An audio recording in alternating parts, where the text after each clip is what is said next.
Rumpole's Return by John Mortimer. Read by, who else? Rumpole himself. One dark, wet, and almost arctic night in springtime.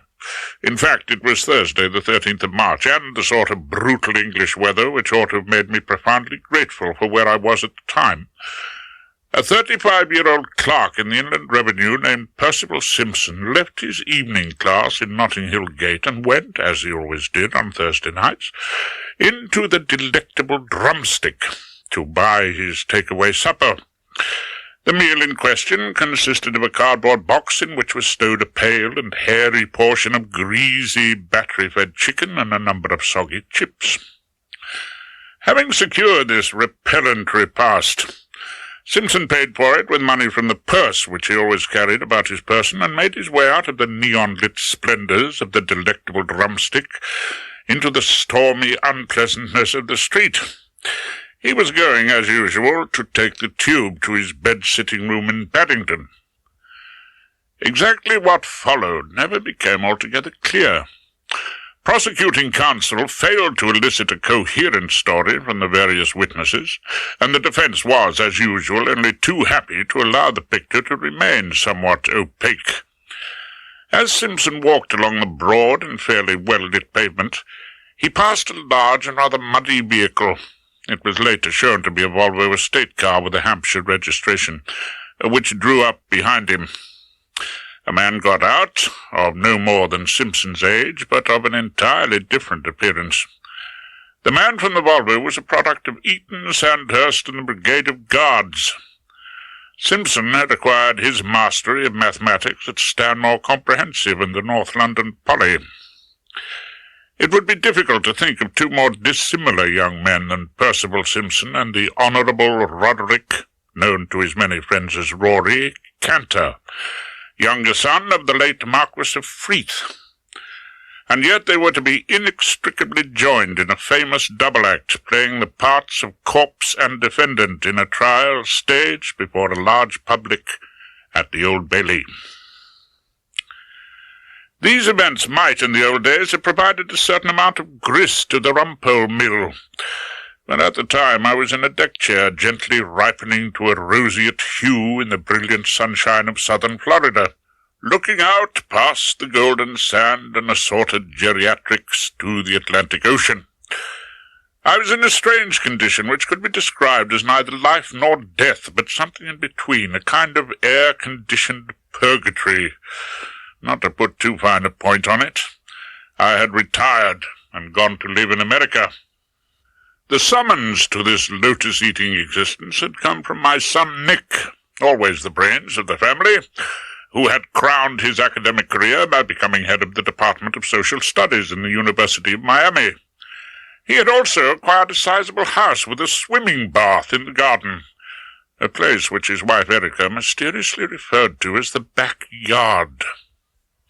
When I add that Erica was expecting the Rumpole grandchild, and that Nick was constantly arguing that the time had come for me to hang up my old wig, give up the unequal struggle against the forces of law and order, and join him and his wife in a sun-blessed haven far from the piercing draughts of our old mansion flat in Gloucester Road, and the cold winds and brutal proceedings of the Uxbridge Magistrates' Court, you will understand why my wife Hilda was naturally and persistently in favour of this scheme. However, she would never have persuaded me if it hadn't been for the powerful argument advanced by His Honour Judge Roger Bullingham. I lost 10 cases in a row before Judge Bullingham. I've always said that if you could choose your judge, you could win most cases. And to avoid this undesirable result, the authorities award judges to cases by some mysterious system of chance. The night before a case, your clerk tells you which judge you have drawn in the lottery, and when I got His Honour Judge Bullingham for the 10th time, I felt like some Monte Carlo gambler who, against all the odds, faces a record run on the black, leading to bankruptcy and a pistol shot on the terrace. It was clear, of course, that the only way I could really banish Judge Bullingham from my life was to hang up my wig and leave the Old Bailey forever.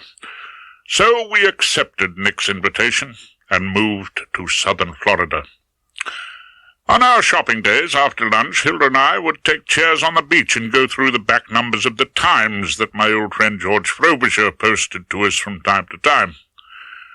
"Oh, that's nice," said she who must be obeyed, clucking approvingly at her copy of the Times. "Queen's birthday honours go to Mrs. Whitehouse and Margaret Thatcher's milkman." There are moments when I scarcely regret my exile from England, and this was one of them.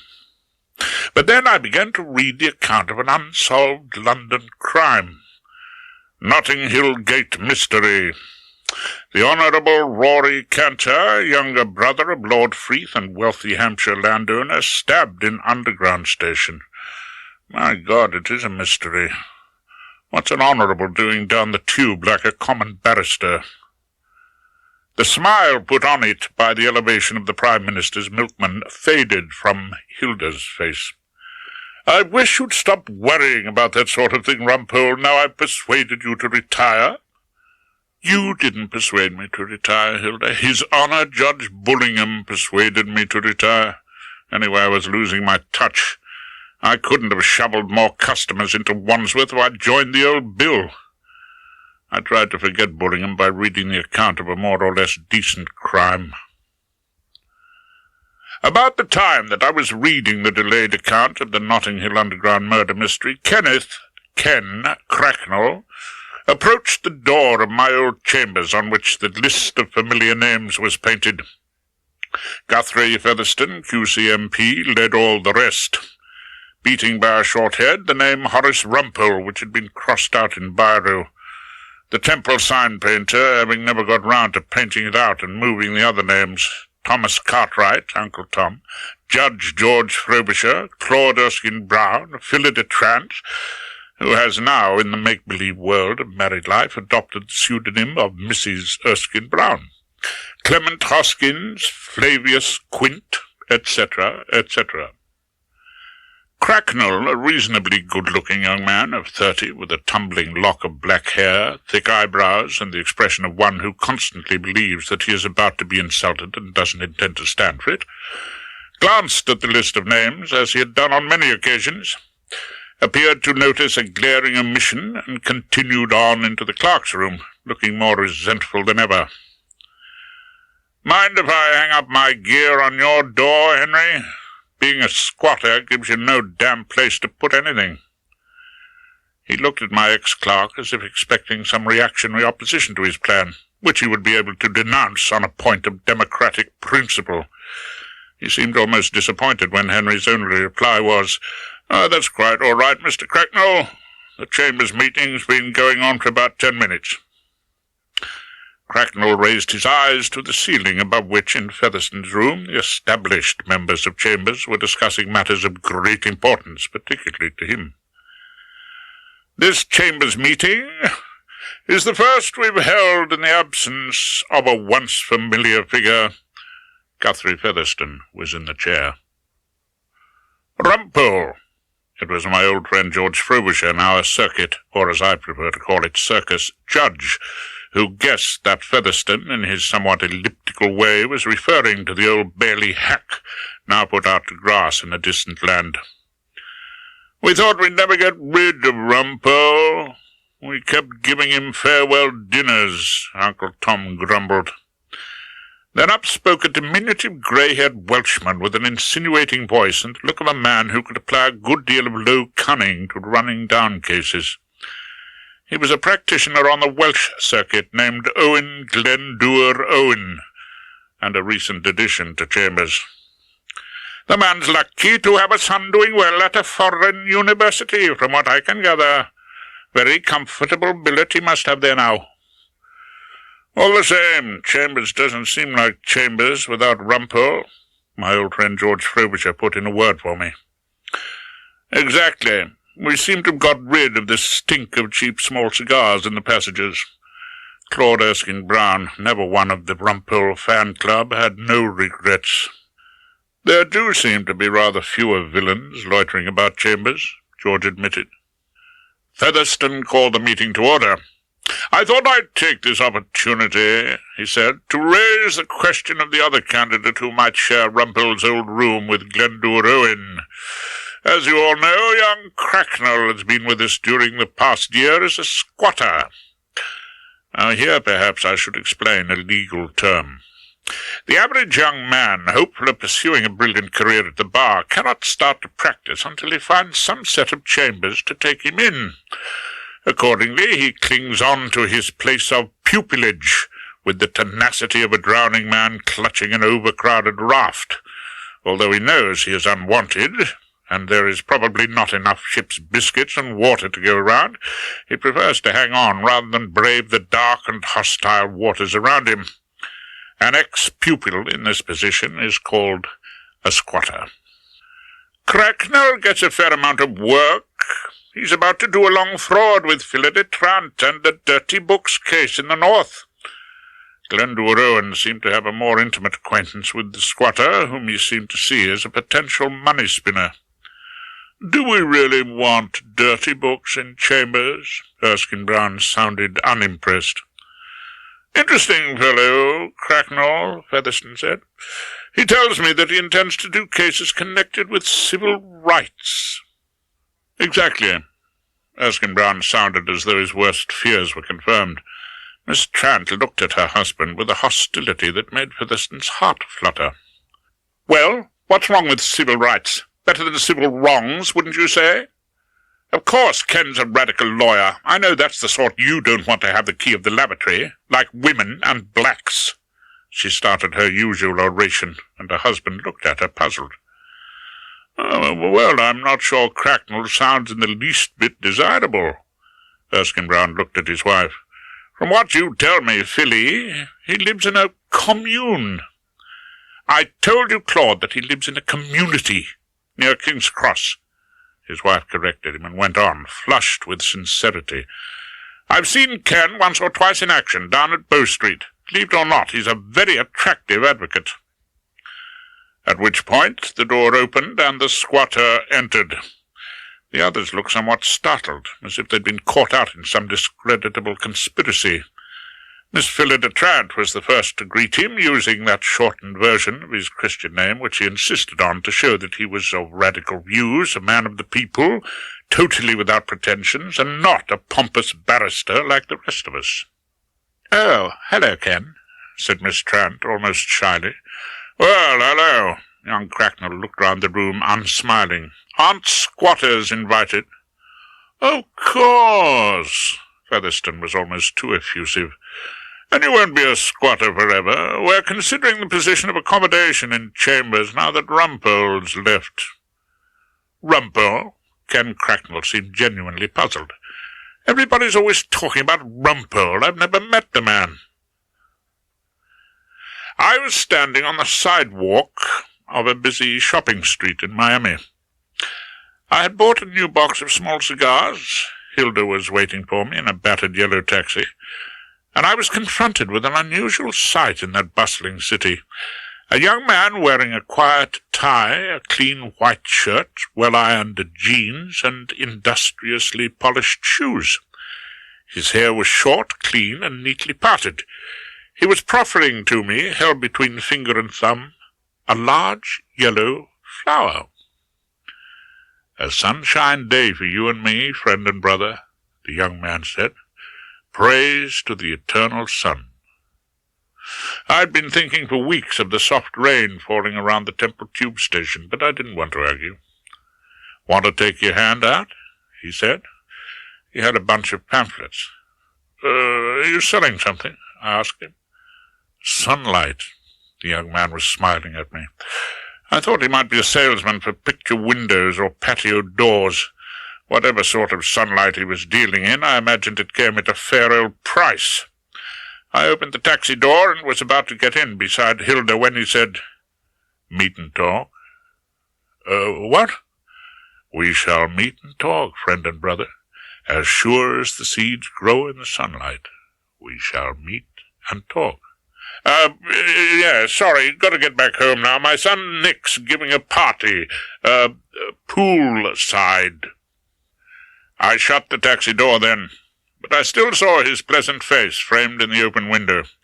He raised his hand in a sort of cheerful salute and said, "Sunlight to children of the sun, blood to children of the dark." As the taxi moved away, I returned the friendliest greeting I could think of. "And a very happy Christmas to you, too." "Rumpole," said she who must be obeyed, "you're holding a flower." Oh, so I am. That evening the guests for Nick's do began to arrive. Professor Nathan Blowfield, head of the legal faculty, a small round man in a tartan jacket, whose health was in constant danger owing to his indulgence in the habit of jogging, and his wife, Betsy Blowfield, both of whom I knew already, a couple who was strangers to me, a very pretty, smiling black girl in a white silk shirt, clean dungarees, and gold glasses, and her attendant male, a supervisor from the English department. Their names were announced as Paul Gilpin and Tiffany Jones.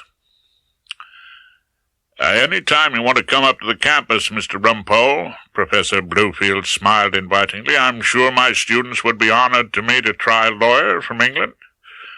"Am I a trial lawyer?" I asked him. "I used to think I'd passed the test."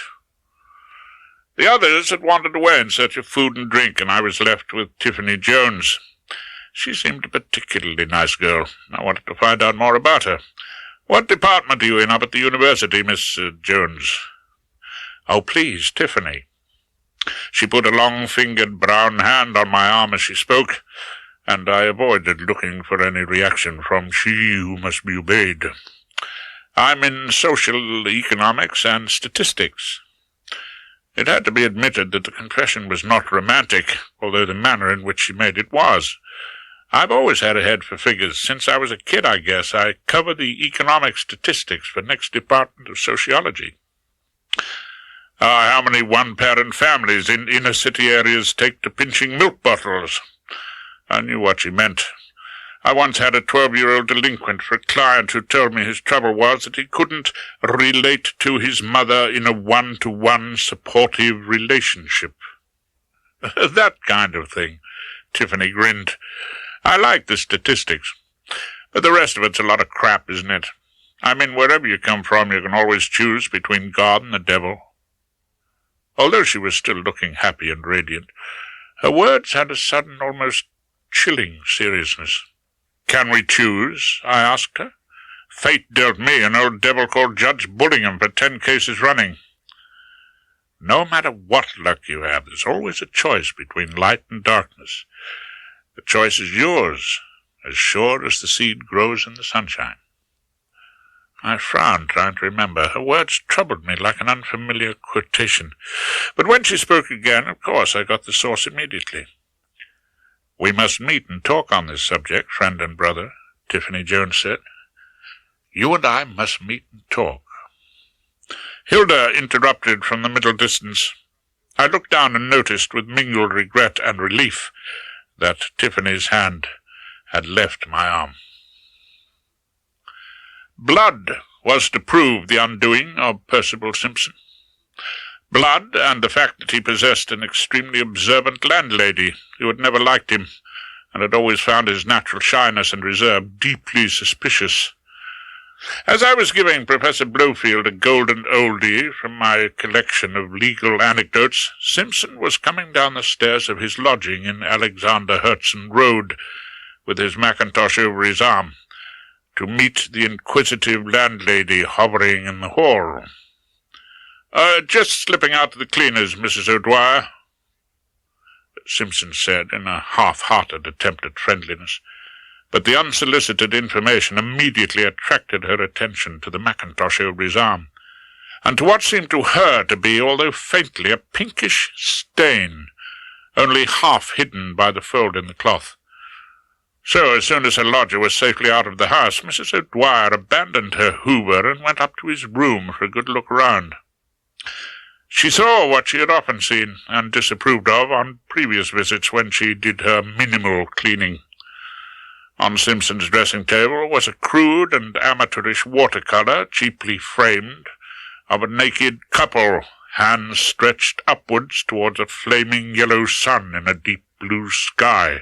Beside it, also framed, was the coloured portrait photograph of a cleric with crinkly white hair, kindly eyes beaming behind rimless glasses, and a deep and healthy suntan.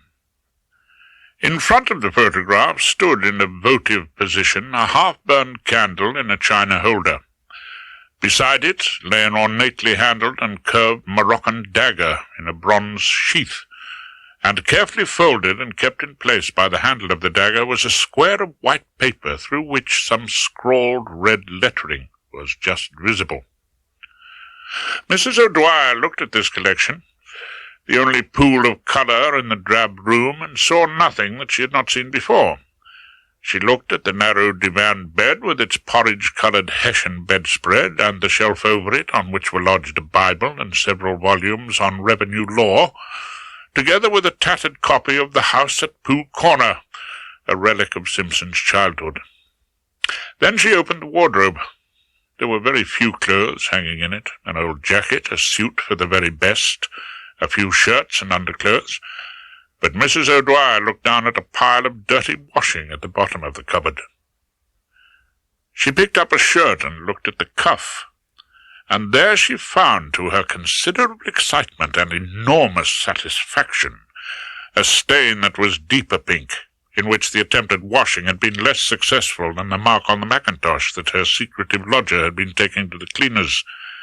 She went straight down to the hall and telephoned the police. In due course, Percival Simpson made his first appearance in the magistrate's court. It was a short and silent appearance as far as he was concerned, and he seemed to show little interest in the proceedings. As was inevitable on a murder charge, he was granted legal aid, and his case was passed on to an eager young solicitor, Labour councillor and leading light of the local law centre, called Michael or Mike Mowbray. Mike knew Ken Cracknell.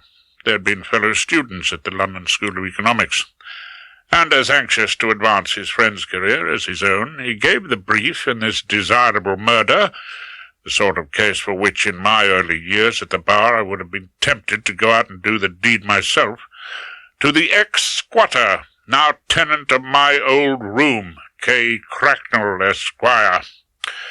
Cracknell, although naturally excited as he undid the pink tape which bound the important brief, became increasingly depressed as he calculated the odds stacked against the defence.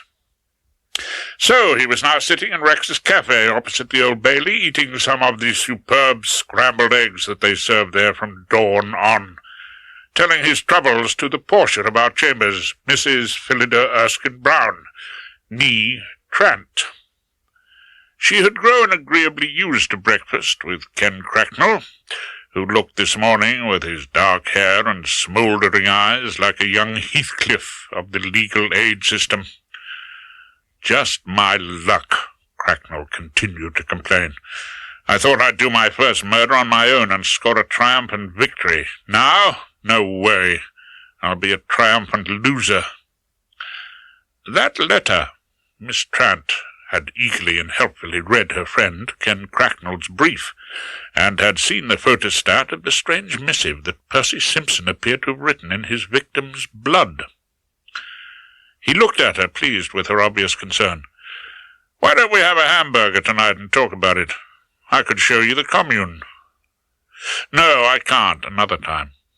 She squeezed his arm and let it go so she could deal better with her marmalade and double toast. "Another time. You promise?" Ken Cracknell smiled, the effect of which upon Miss Trant was powerful. "All right, I promise," she said.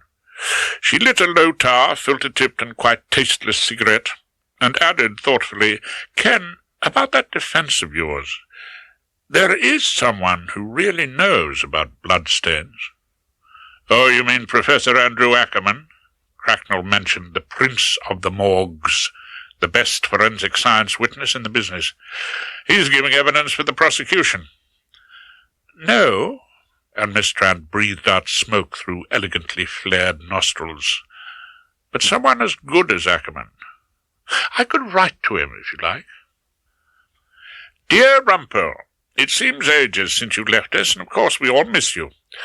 My correspondent, as an advocate, was more ready to say what she thought the tribunal might like to hear than to stick to the strict truth, but let that pass. We've got a new fellow in chambers, though, a rather super bloke called Ken Cracknell. He's always called Ken, which shows that there's simply no side or snobbery about him. Ken's got a murder. It's his first, and naturally wants to win, so I feel it's up to us to give him all the help we can. It all happened at Notting Hill Gate Tube Station. See enclosed cuttings from the Times and the News of the World, which will give you all the gen. But where you come in is with your marvellous expertise on questions of blood. It seems that the client wrote a gruesome sort of letter, probably to the devil or something equally creepy, in the victim's blood. What we want to know is this possible? I mean, wouldn't you congeal or something? I don't really want Ken to know that I've asked your advice, as he's awfully proud and touchy, like all radical barristers, I suppose, and really wants to feel that he's done it all himself. Rumpole?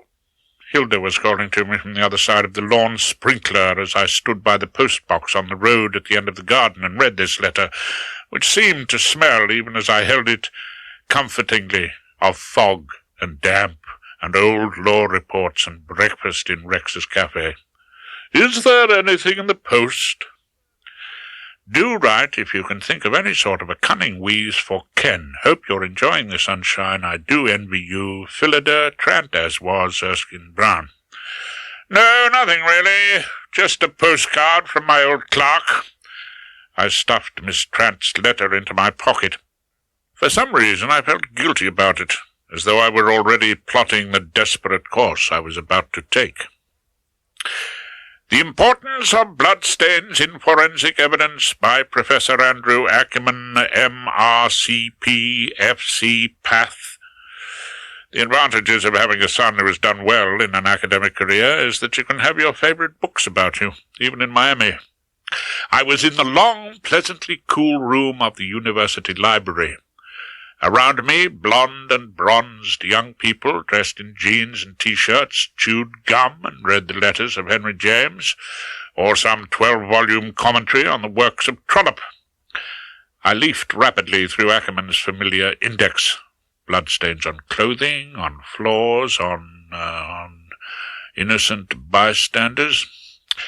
At first I couldn't believe that the great Ackerman hadn't dealt with the problem, but then I became aware of the fact that Ken Cracknell's murder had apparently broken ground untrodden even by the great prince of the mortuaries himself.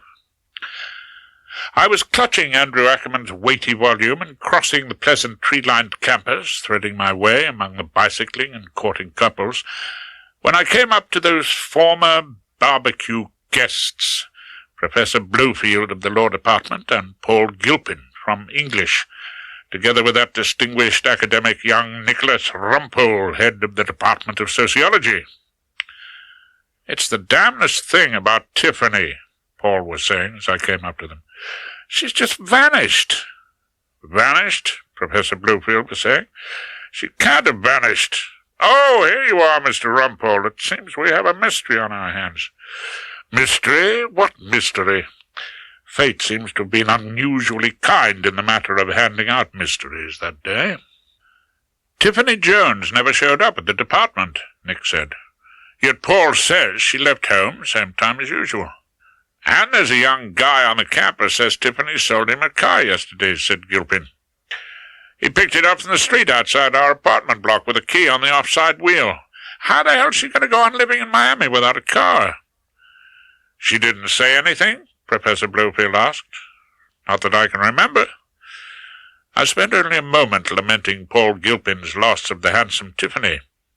She had in any event seemed, as far as I clearly remembered, far too good for him. And then I approached Nick with the first stirrings of my great plan in mind. Nick, I must talk to you. You remember Tiffany Jones, don't you, Dad, the economic statistician? She came to the barbecue. Of course I remember her. But do statisticians ever disappear? She'll call up, I guess. Can't be anything.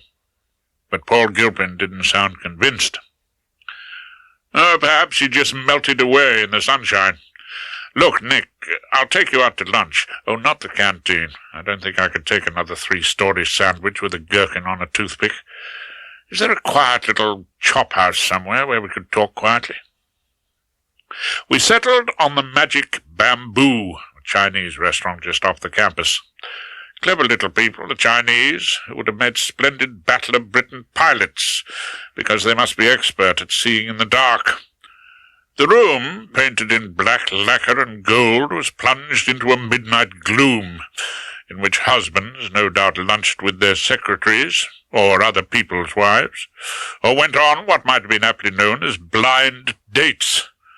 Faint lights dotted the tables with the effulgence of glowworms, and pretty young Chinese waitresses passed among them with table heaters and bowls of oriental delicacies. Now, not a word to she who must be obeyed, Nick, but I've got to talk to you seriously, I began, and wondered when I had talked to him seriously before. I've had a letter from Miss Hilda Trant, a girl whom I brought up in the law. She's written to me by email, Nick, sparing no expense. It seems they've got a murder, which raises several nice questions of blood. So the cry has gone up from Equity Court in the Temple, send for Rumpole. Dad, you're not thinking of going back? It was a direct question, and I decided to put off answering it by swigging the red wine the Chinese waitress had thoughtfully delivered. What's this? More Californian claret? Chateau Deadwood stage? It's not bad, Nick, not bad at all. A waitress passed with a tray loaded with small, steaming, cylindrical white objects. With the aid of a pair of tongs, she deposited one of these on each of our side plates. What are you planning? Nick looked at me with deepening suspicion. I took another swig of Chateau Cherokee, or whatever it was, and told him, going home, Nick, returning to base. Travel, you see, narrows the mind extraordinarily. I peered through the blackout at the steaming shape on my side plate. Oh, good, they brought us something to eat at last. I rather like egg rolls, and before Nick could intervene, I had seized the imagined delicacy and suddenly filled my mouth with what tasted like a mixture of warm-scented soap and cotton fibres. The American passion for hygiene and dark restaurants had made me start my luncheon with an hors d'oeuvre of hot face towel. Hilda Trant and Ken Cracknell, after a hard day in their respective courts, were refreshing themselves at Pomeroy's wine bar.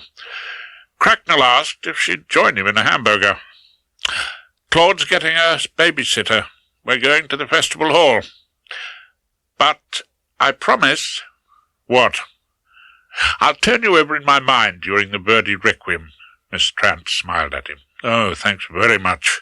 Cracknell appeared to find the prospect less than satisfying. We'll meet tomorrow anyway, Miss Trant comforted him. We're co-defending in that long firm fraud down the Bailey. Cracknell sighed and accepted the crumb of comfort. They had now reached the doorway of our chambers in Equity Court. I suppose I'd better go up and get the brief. I suppose you had. Looking carefully about her and seeing no one, in the doorway of our chambers, so she told me later over a confessional bottle of claret in Pomeroy's, Mrs. Erskine Brown Nee Trant kissed Ken Cracknell. It was a moderately lengthy kiss. Miss Trant at first closed her eyes, the better to savour the experience, but when she opened them she found herself looking up at the room occupied by the devoted Ken. And there she saw an unexpected sight. Ken, she whispered, isn't that the window of your room? Yes, of course it is. Ken turned and looked up at what he now regarded as his room. The light was on in the early evening, and on the drawn blind could be seen the silhouette of a figure who has become, I flatter myself, pretty familiar around the Temple and the courts of law. It was the shape of a man, not tall, but comfortably built. Claude Erskine Brown might say fat, wearing a bow tie and smoking a small cigar. Oh, dear, said Miss Hilda Trant, staring at the clearly inhabited window. What have I done? I only wrote him a letter. I had let myself into chambers that evening with the key I had never abandoned, and had gone straight up, the clerk's room being empty, to the room which I still considered to be mine. The eye was immediately assaulted by some luridly covered copies of a magazine entitled Schoolgirl Capers, in which the schoolgirls in question, none of whom could have been a day under 35, were wearing pigtails and abbreviated gym slips and getting up to no sort of good whatsoever. I lit a small cigar, undid the tape which secured the brief in the Simpson murder, and was standing by the window reading contentedly, delightedly conscious of the fact that there was no she who must be obeyed at home awaiting my return, when the door burst open and a dark-browed and fiercely scowling young man appeared to make me instantly unwelcome. "What on earth?" The young man started, but I interrupted him. "I don't think we've met, have we?" "No, we haven't. I'm Ken Cracknell." Of course, I should have remembered Miss Trant's letter giving me the lowdown on our new radical barrister. I don't know how it was that it slipped my memory, and I was tactless enough to say, "You're new in the clerk's room, aren't you, Ken? I hope Henry hasn't been caught with his fingers in the coffee money. Oh, by the way, I'm Horace Rumpole." "I'm not a clerk." For an egalitarian barrister with no side, Cracknell seemed immoderately outraged. "I'm a member of the bar. I was a squatter." "Oh, well, I hope you're not going to squat in here." I looked round my old room, fearful of an invasion of my privacy. "I was a squatter until they knew you were retiring for good," Cracknell told me. "Then they gave me a place in chambers. Your place, Rumpole. I share this room with Owen Glendower Owen." "They gave you my place?" I couldn't believe it. "Who gave you my place?" "The head of chambers. It's a squeeze in here for two. We certainly couldn't manage a third." "Guthrie Featherstone, QCMP, gave you my place?" I knew then how Julius Caesar felt when he saw his learned friend Brutus whip out the knife. "With the full support of a chambers meeting," Cracknell added, bringing in the full cast of conspirators. "That's my brief you're covering with your cigar ash. Regina versus Simpson. It's a murder." "A case where I gather from Miss Hilda Trant you are a little out of your depth. I came over to see if I couldn't help out a little on the question of blood." "Thank you." Cracknell didn't sound particularly grateful. "It's my first murder, and I intend to cope with it on my own." They were brave words, as even I had to recognize. I moved to young Cracknell and gave him an encouraging clap on the shoulder, at which he flinched visibly. "That's the spirit, Ken. What's your line of defense?" When I put the question, he looked at me with continued and blank hostility. The truth of the matter, of course, was that he hadn't worked out a defense at all. I didn't mean to take immediate advantage of this weakness. "We'll talk about it in the morning, shall we?" I said. "Two heads are always better than one." Then I picked up one of the magazines devoted to elderly schoolgirls. "Oh, I'd be obliged if you'd keep your private reading matter at home." "That's not my private reading matter." Cracknell appeared to be making an effort to speak and suppressing considerable rage. "Those are exhibits in an obscene publications case I've got up in the north of England. Grimble Crown Court, as it so happens." I put on my hat to leave him then, but I didn't go before I had congratulated him on an excellent start at the bar. "Obscenity, murder, you're leading an exciting life, aren't you, Ken, for one so young?" I moved to the door and smiled. "I'll speak to our head of chambers about you in the morning, see if he can't fix up a little annex for you somewhere." And before young Cracknell could explode, I was off to savour the pleasures of a solitary evening at Froxbury Mansions, many miles away from she who must be obeyed. The next morning, when I presented myself in the clerk's room, my appearance produced what I can only describe as a stunned and embarrassed silence. It was not until I had gone upstairs to announce the glad news of my return to our learned head of chambers, Guthrie Featherstone, QCMP, that Henry recovered himself sufficiently to speak to the assembled company of Miss Trant, Ken Cracknell, and Uncle Tom. Mr. Featherstone wants to see him. He'll sort it out, I'm sure. Henry shelved the problem of Rumpole and then leafed through his diary to check on the future plans of the rest of his stable of hacks and thoroughbreds.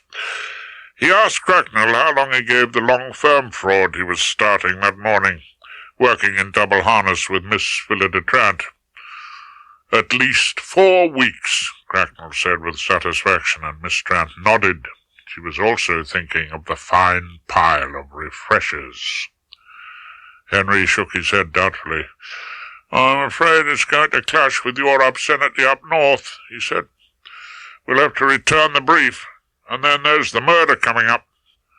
"You'll be getting awfully rich for a radical barrister." Miss Trant smiled at Cracknell in a proud and almost proprietorial way. "I can't leave the fraud, Henry." Ken Cracknell was clear where his duty lay. "So I may have to give up the dirty books. Come on, Hilda. Time we got down to the Bailey."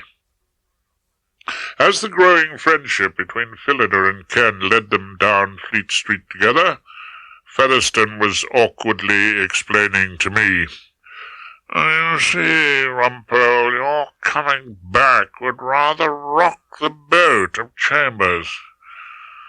I wasn't sure I liked the drift of his argument. "It would," I said. "What do you mean it would? I am back."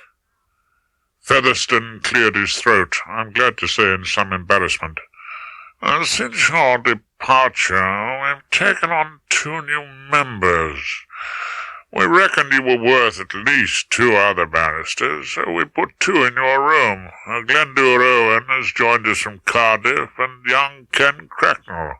I've met Cracknell," I assured him. "He's got himself a nice little murder. I might just be able to help him." "Ken's got your room, Rumpole." Featherstone was becoming more determined, no doubt in desperation.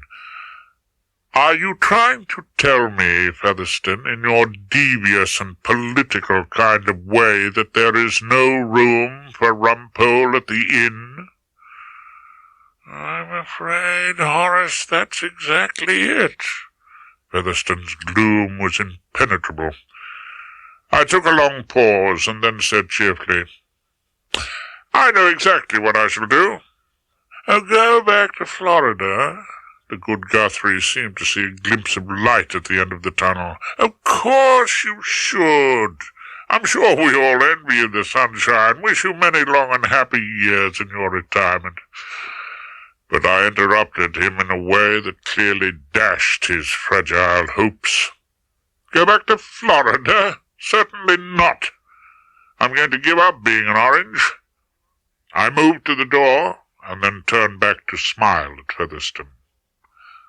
"I shall squat." It was all very well. I had made my position clear. I was a squatter, and I intended to squat, but as I contemplated empty days ahead, stuck with the Times crossword and always in the way, I have to confess that the first fine burst of excitement which had sent me winging over the Atlantic began to dry to a mere dribble. And then a miracle of sorts happened. As I pushed open the door of the clerk's room, Henry was on the telephone. As I loitered, lighting a small cigar, I distinctly heard him say, "Is that Grimble 43021? Austin, Swink and Pardner? Could I speak to Mr. Handyside, please?" Henry was on the phone to Albert Handyside. Albert had been my old clerk, but had left us after what I felt to be a quite unnecessary inquiry into his management of the petty cash by that infernal busybody Claude Erskine Brown. Albert had then crossed the Great Divide and gone to work as a solicitor's clerk in a grey and wind-blasted town called Grimble in the north of England. "Oh, Albert!" Henry had got through to his great predecessor, whom he was addressing in a somewhat patronizing manner. "This is Henry." "Yes, old boy, Henry. Mr. Cracknell's clerk. It's about our obscenity up north in your neck of the woods. I'm afraid Mr. Cracknell's tied up at the Old Bailey for the next 2 weeks. Miss Trant's in the case with him. Oh, Mr. Glendower Owen? Oh, he's doing a long rape in Swansea. Oh, I'm terribly sorry I can't oblige you. It just isn't anyone in chambers. No one in chambers, Henry? I said loudly, and when he didn't move, increased the decibels. A moment of your valuable time, Henry. Oh, yes, Mr. Rumpole, what is it? Henry said testily as he covered the mouthpiece with his hand. I'm just on a telephone. On the telephone to old Albert Handyside, who used to be my head clerk when you didn't know Bloomsbury County Court from London Sessions, I reminded him. Put him through to me, will you, Henry? I'll be glad of a word or two with old Albert. I'll be in my room. And I made for the door so that I could speak in private to my old clerk. You'll be in Mr. Cracknell's room? Henry asked, and I put him right quite firmly. No, Henry, I'll be in my room. Mr. Rumpole, good to hear your voice, sir. I thought you'd retired. Good to hear your voice, Albert. Retired? No, whatever gave you that idea? Well, Mr. Rumpole, I don't know. And I'm delighted I cut him off before he could become even more doubtful. Really delighted we're doing this little obscenity case together in the north of England. Have a bit of fun, quite like old times, eh, Albert? You're doing it, Mr. Rumpole?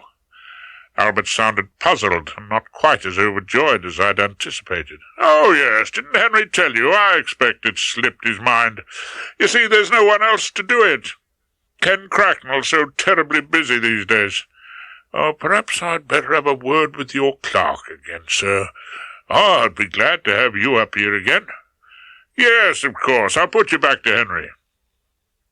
I then jiggled the instrument, and when I heard Henry's distracted voice, I told him that Albert Handyside wanted a word with him, and that it was quite like old times. Then I replaced the receiver and relaxed with a sense of something accomplished, something done. As I sat back in my old chair, creaking, swivelling, and leaking stuffing, I glanced across at that magnet which had drawn me across the Atlantic, the brief in which Regina versus Simpson, the Notting Hill Gate underground stabbing, labelled, by some oversight of fate, Mr. K. Cracknell. I heaved myself to my feet, went over to it, and slid off the tape. The first thing I saw was a coloured photostat of the sheet of paper with the letters said to have been scrawled in the victim's blood. What interested me now was the message. It was the first time I'd read it. It was short but somewhat obscure, scrawled but possible to read, and it ran, "Sunlight to children of the sun, blood to children of the dark." Well, now I realized why fate and Gaelic Airlines and Miss Trant's letter had all combined to bring me winging back to England. I was the only member of Chambers with a chance of helping the unfortunate Simpson. I had the knowledge, and I must be careful how I handled it in acquiring my next notable British trial. The next evening at Froxbury Mansions, I was pushing my eyes over Schoolgirl Capers, Volume 1, Numbers 1 to 6, which it was my tiresome duty to go through before enjoying the treat of an obscenity trial at the Grimble Crown Court. I also had to read 2 remarkably dull works of fiction entitled Double Dating in the Tower of Terror and Manacle Me, Darling, but I kept these back as the main stodge, and as I was flicking through Schoolgirl Capers Volume 1, Number 4, by way of an hors d'oeuvre, all the other items of suspect material being in my briefcase, which was open on the floor beside me. Also open on the floor beside me, as I come to remember it, was a half-full, you can tell that I was feeling sufficiently comfortable and optimistic, not to say half-empty, bottle of Pomeroy's Plonk, which I found left a more pleasant afterglow than the perfectly acceptable Californian Chateau Wells Fargo, or whatever it was that I had grown used to drinking. I must say it was my second bottle of Pomeroy's Ordinary, and I was stretched out on the sofa, cushions under the head, jacket and shoes off, and the open waistcoat deep in the snow of cigar ash. A saucer of small cigar ends was also on the floor beside me. In the kitchen, relics of my various meals. I went in for a regular diet of boiled eggs and toast. I don't aspire to haute cuisine. I covered the table and comfortably filled the sink. Before my eyes, the middle-aged schoolgirls capered, lifting their tunics, sticking out their tongues, and gyrating in a lethargic, half-gymnastic sort of way, which I found singularly asexual. Had I not known it to be impossible, I might have thought I heard the sound of a key in the front door of the mansion flat. I went on reading. Rumpole! But this was no dream. I distinctly heard the front door open and a clarion cry with which I was all too familiar. I sprang into activity. My long training in crime stood me in excellent stead, and I started to remove clues and reorganize the scene.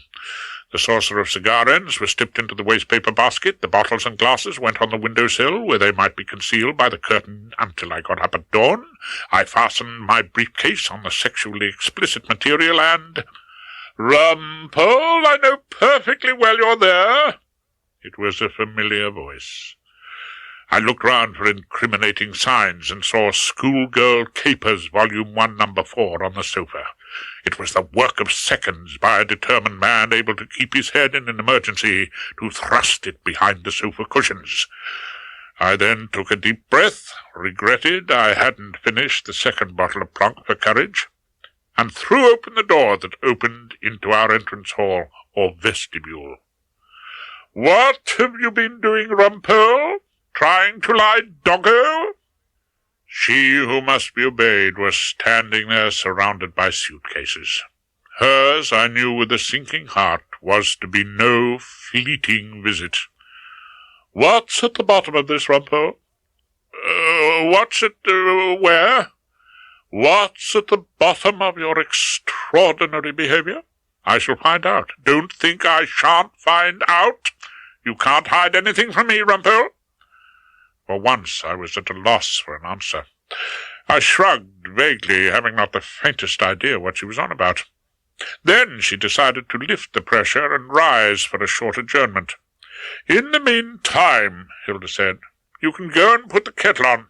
I think I'll have a cup of instant." "She who must be obeyed," I murmured, as I went obediently to the kitchen door. Later the next day, as I was having a conference with my client over the Grimble obscenity case on the home front, she who must be obeyed paused in the much-needed hoovering of our living room to plump the sofa cushions. Under one of these cushions she discovered a strange and, to her eye, deeply disturbing object. That is to say, a much-thumbed copy of Schoolgirl Capers, Volume 1, Number 4. She picked it up as though it were some unmentionable vermin that had crept into the warmth of our sofa and died, and holding it at arm's length, she leafed through the contents. She had got to page 45 when she realized that a desperate remedy was needed. She wrapped the awful exhibit in a sheet of plain brown paper, put on her hat and coat, and went straight round to the surgery of our local GP, a somewhat dour and anxious Scot named Dr. Angus McClintock. "I had to come, Doctor," Hilda spoke in a voice of doom. "Something terribly strange has happened to my husband." "Terribly strange? Oh, dear me, not his back again?" "Worse than his back. I found this. He's been reading this." At which Hilda stripped off the discreet brown paper covering, and revealed Schoolgirl Capers, Volume 1, Number 4, in its full embarrassment, to the doctor's astonished gaze. "I'm very much afraid, Dr. McClintock," Hilda told him, "that Rumpole has got sex." The next day I travelled up north to put up in the majestic Hotel Grimble, and Ken Cracknell, Esquire, met his instructing solicitor, Mike Mowbray, and his client, Percival Simpson, at Brixton Prison. "I have sinned. I appreciate that. What can I do?" Simpson gave a watery smile. "Mr. Simpson, who had the knife?" Cracknell felt he had to take some sort of command, and came out with a pugnacious question. "He gave me the knife, so I could kill myself. That's the cunning of them, you see," Simpson said patiently, but apparently without any real hope of being understood.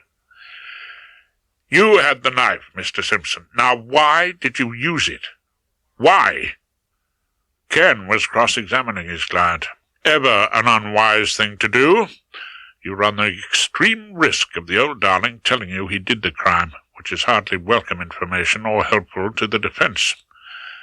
At this point, Mowbray was sure that he saw their client casually smother a yawn. "I'm so tired," Simpson admitted. "Was it sex, Mr. Simpson? Had he come down there to make sexual advances? Were you trying to fight him off?" Cracknell had, in his extreme lack of experience, hit on a somewhat trite defense. "I must say that was the line that appealed to me," Mike Mowbray admitted, showing his prejudices. "He was that sort of bloke, wasn't he? Eton and the Guards, that sort of character. Your Class A gay." "I don't know what sort of person he was, but he was one of them," Simpson agreed. "Well, exactly," Mike Mowbray was delighted. "I can't say any more, really." Simpson stood up to end the meeting. "I'm tired of fighting. Excuse me now, please. I can't say any more." So it was a despondent Cracknell and Mowbray, counsel and instructing solicitor, who made their way out past the Alsatians and the trusty prisoners weeding the dusty plants in the back flower beds under the prison walls. As they approached freedom and the gate, Mike comforted his friend. "You'll pull off something, Ken," he said. "You've always done that up till now." "On my own?" Ken sounded unexpectedly incredulous. Mike was puzzled. He knew his friend was an ambitious young barrister, who wouldn't want to share the limelight which would shine on him in an important murder. "You don't want a silk, do you?" he asked. "Not a silk, no." Ken Cracknell was thoughtful. "But perhaps a very experienced member of the junior bar to lead me. You know, Mike, if you've got to insult an aristocratic corpse, grey hair might be a help." "An experienced junior?" Mike thought the suggestion over. "Like who? Got any ideas?" "Well, yes," Ken Cracknell said. "I think I have." For some extraordinary reason, the Grimble case was a resounding defeat for the retired expatriate Rumpole. So it was in no light-hearted mood that I returned, travel-stained, British Railway bashed, and jury battered, to my refuge in Froxbury Mansions. I had expected, on recent form, a cold welcome from she who must be obeyed.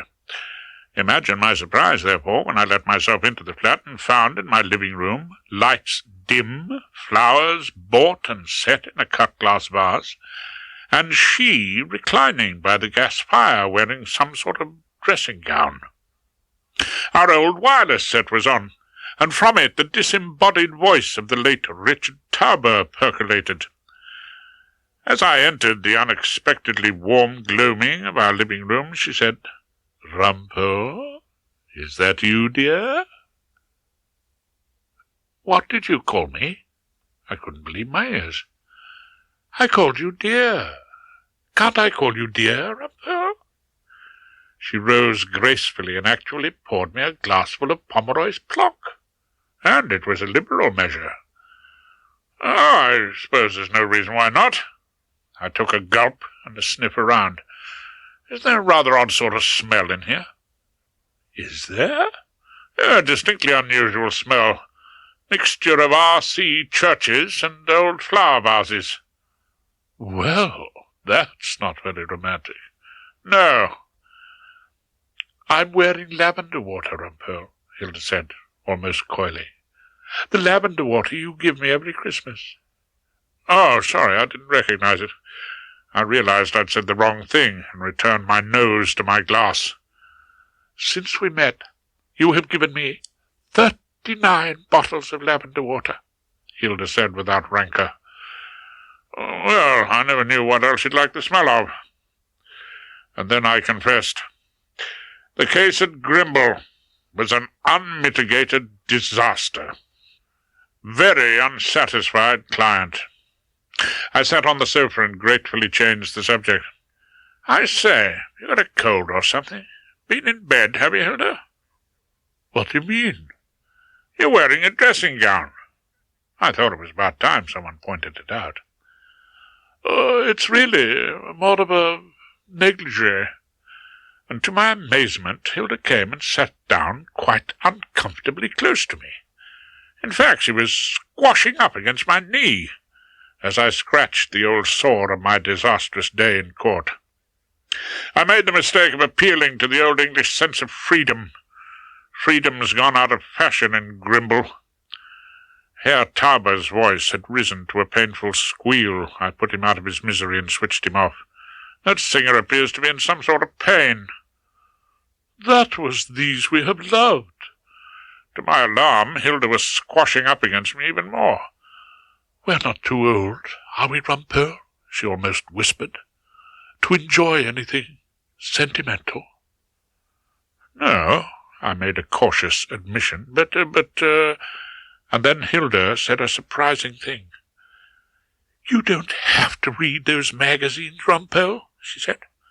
"After all, you are married." "What magazines?" I wasn't entirely with her. "A dreadful thing about schoolgirls. I found it behind the sofa cushions." I began to get a strange glimmering, a sort of clue to Hilda's incalculable behaviour over the last days. "Good heavens," I told her, "I had to read that. Yes, it was part of the evidence in my case." "Your what?" Hilda seemed taken aback. "The obscenity case, the one I did at Grimble. Good God, Hilda, you don't think I enjoyed reading that rubbish, do you? I've never been so bored in my whole life." "Bored?" She sounded curiously disappointed. "Is that what you wear?" "Well, naturally. You didn't read it, did you?" My mind began to boggle at the thought of Hilda reading solemnly through changing-room orgies. However, she shook her head vigorously, got up quickly, and moved away from me. "No, of course not," she said. "Oh, was your work, was it? That's all it was." "Absolutely all," I assured her. She moved to the door and snapped on the centre light. Then she became brisk and businesslike as she emptied an ashtray and turned down the fire. I was back with the old familiar she who must be obeyed, and it was almost a relief. At least I knew where I was, and she was no longer squashing my knee. "Well, I've got to get on," said Hilda. "No use hanging about the living room all night chattering to you. I've got chops to get under the grill. You can start laying the table, Rumpole. You really might lend a hand occasionally." When she'd left the room, I saw that the tide had gone down in the bottle of Pomeroy's claret. I reached up to find a reserve bottle propping up the criminal appeal reports on the top of the shelf. "That sounds more like your old self, Hilda." "What did you say?" Hilda called from the kitchen. "Just getting another bottle off the shelf, Hilda," I said. Meanwhile, back in chambers, life was filled, as usual, with intrigue and, indeed, romance. Guthrie Featherstone, who had found the charms of our Portia, Miss Phillida Trant, increasingly irresistible, called on her in her room quite early one morning to find her boning up on the law of evidence preparatory to another day with her fraudsman. "You're not still in that dreary case down at the Old Bailey, are you?" Featherstone asked gallantly. "Yes, thank God, with some quite decent refreshers." "A pity." Featherstone moved stealthily nearer to Miss Trant's desk. "We might have had lunch tomorrow, taken a trip along to the Trattoria Galactica in the Fulham Road, you know. That's where all the BPs go." "The what?" Miss Trant was still deep in Phipson's law of evidence. "Beautiful people, like you, Miss Trant. Won't you just let me take you to lunch there? I don't think so. Miss Trant turned a page. What would your wife, Marigold, have to say? I'm not exactly under her eagle eye at lunchtime. Featherstone sniffed appreciatively. What a super perfume you're wearing. Do you know Ma Tendresse? No, who's she?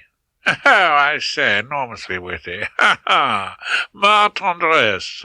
It's an absolutely super new perfume. Definitely exotic. You should try it. I might ask Claude, but he's not much of a one for buying perfume. No, that's the problem with barristers who get keen on commercial law. They lose their talent for giving perfume. Featherstone smiled, and then allowed his hand to fall casually on Miss Trant's shoulder as he approached the other object of his visit, secondary to the wooing, but still of importance. Oh, I say, Miss Trant, I think you should know. I thought we might take on a new young member of Chambers, apparently a brilliant cross-examiner. Oh, really? Miss Trant was still into Simpson, and appeared not to notice Guthrie's hand. Yes, I thought you might know her. Her name's Elizabeth Chandler. At which Miss Trant shut her book and stood, dislodging Guthrie's grasp, and said with marked disapproval, A woman? Probably, Featherstone conceded, if the name's Elizabeth Chandler. Oh, I don't think we want another woman in Chambers. Miss Trant was firm on the subject. You don't? How very interesting. Henry has to explain to solicitors about it being a woman he's sending down to the indecent assault. He often gets objections. Even Featherstone was surprised at the speed at which an ambitious woman can, in the legal profession, show signs of male chauvinistic piggery. But you, Miss Trant, you're doing so marvellously well. He smiled at her ingratiatingly. Well, I do flatter myself I've been accepted, but I don't think we need another woman. Featherstone was not displeased with this objection, seeing in it the chance of another meeting. Why don't we have a long chat, Miss Trant, as to exactly what we do need? And I'd like to discuss your life in the law. Old Keith was telling me the Lord Chancellor's office has definitely got its eye on you. On me? You must be joking. Miss Trant looked at her head of chambers somewhat more kindly. Oh, no, Miss Trant, Featherstone assured her. I'm not joking at all. Shall we say next Tuesday at the Trattoria Galactica, among the beautiful people? The truth of the matter was that not only did Miss Trant feel that her distinguished position as the only woman in the all-male enclave at Equity Court was threatened, but she was particularly reluctant to admit Miss Elizabeth Chandler, a very warm-hearted blonde who, though horsey, got sent boxes of chocolates by judges, and conducted her cases with a beguiling mixture of pure law and smouldering sexuality, which was quite a match for Miss Trant's courtroom performance. Miss Trant had also, during the time it took him to graduate from squatter to tenant, conceived something of an uncontrollable passion for Ken Cracknell, and she wasn't going to have Miss Chandler luring her impressionable young radical off to points and hunt balls and other such sinks of iniquity at the weekends. She raised the matter with Cracknell as they walked together down Fleet Street towards the Old Bailey. I don't know what Guthrie Featherstone thinks he's up to. I mean, we're packed like sardines in Chambers as it is. We certainly are. Ken was sunk in moody and sullen thought. Then he said, You did tell me Rumpole left the bar because he was losing all his cases. In front of Bullingham, yes. It depressed him dreadfully. Oh, but I think it was just a run of bad luck. It was bound to end sometime. But he lost his nerve. Yes, and might lose it again. I mean, if he comes any more croppers. I know. Miss Trant looked at him with sympathy. He lost your dirty books case in the north. I think that's shaken him, too. How much more do you think it'd shake him if he lost a really big one? Cracknell asked thoughtfully. Well, badly. They crossed the traffic and walked past the Black Marias and taxis loaded with dubious company directors converging on the Old Bailey. But about this ridiculous idea of Featherstone's, I really think I'll have lunch. and talk him out of it. So Miss Trant rattled on about her fears and indignation, but Ken Cracknell was hardly listening to her, his mind being on something else entirely. Next day I pushed open the door of the common room, and found it to be fully inhabited and stinking of some foul tobacco that Ken Cracknell rolled himself, to show his solidarity with the working man. Ken was sitting at the desk, and Glendower Owen filled the armchair with himself and a large brief. I had rather avoided a confrontation with Ken Cracknell since the Grimble debacle, but now that it could no longer be avoided, I decided that the only way was to come clean, confess that I had been got, banged to rights, and hope for a conditional discharge. "Oh, Ken," I greeted him. "Do you mind if I call you Cracknell? I'm afraid I didn't do too well up in Grimble." Henry told me." Cracknell leant back in my swivel chair and put his feet firmly on my desk. "Dissatisfied client, I'm sorry to say." "Yes." Cracknell glowered at me, and then, quite unexpectedly, he smiled. "Well, I don't expect it was your fault." The small Celtic person giggled from my armchair. "It seems Rumpole spouted Wordsworth at the jury. It went down like a lead balloon. I found the result a little disappointing, I confessed. There'll be other cases." To my amazement, I got the distinct feeling that Ken Cracknell was trying to cheer me up. "I was thinking of asking you to lead me in my murder," Cracknell said casually, blowing out a cloud of instant bronchitis. "You? Me?" For once in my life I was incoherent. Cracknell, from now on I shall call him Ken, went to my mantelpiece, took down the coveted brief in Regina versus Simpson. "I feel," said the dear boy, "that you're absolutely right for this." I didn't dispute it. It was a case which I always knew should have been mine. I mean, I don't want some smooth leader like Guthrie Featherstone who'll twist Simpson's arm and make him plead guilty. "Plead guilty?" I almost exploded. "I never plead guilty." At which I grasped the proffered brief before Ken had any chance of changing his mind. "It's not an easy case, Rumpole." Ken looked genuinely worried, bless his heart. "I really don't know what the answer is." "Worry not, old darling, my dear Ken. Your days of anxiety are over. The answer lies in the blood. I had a murder. I even had a suspected carrying of housebreaking implements by night. It's true that after our singular evening with Richard Tauber, a certain amount of cold air had been blowing between myself and she who must be obeyed.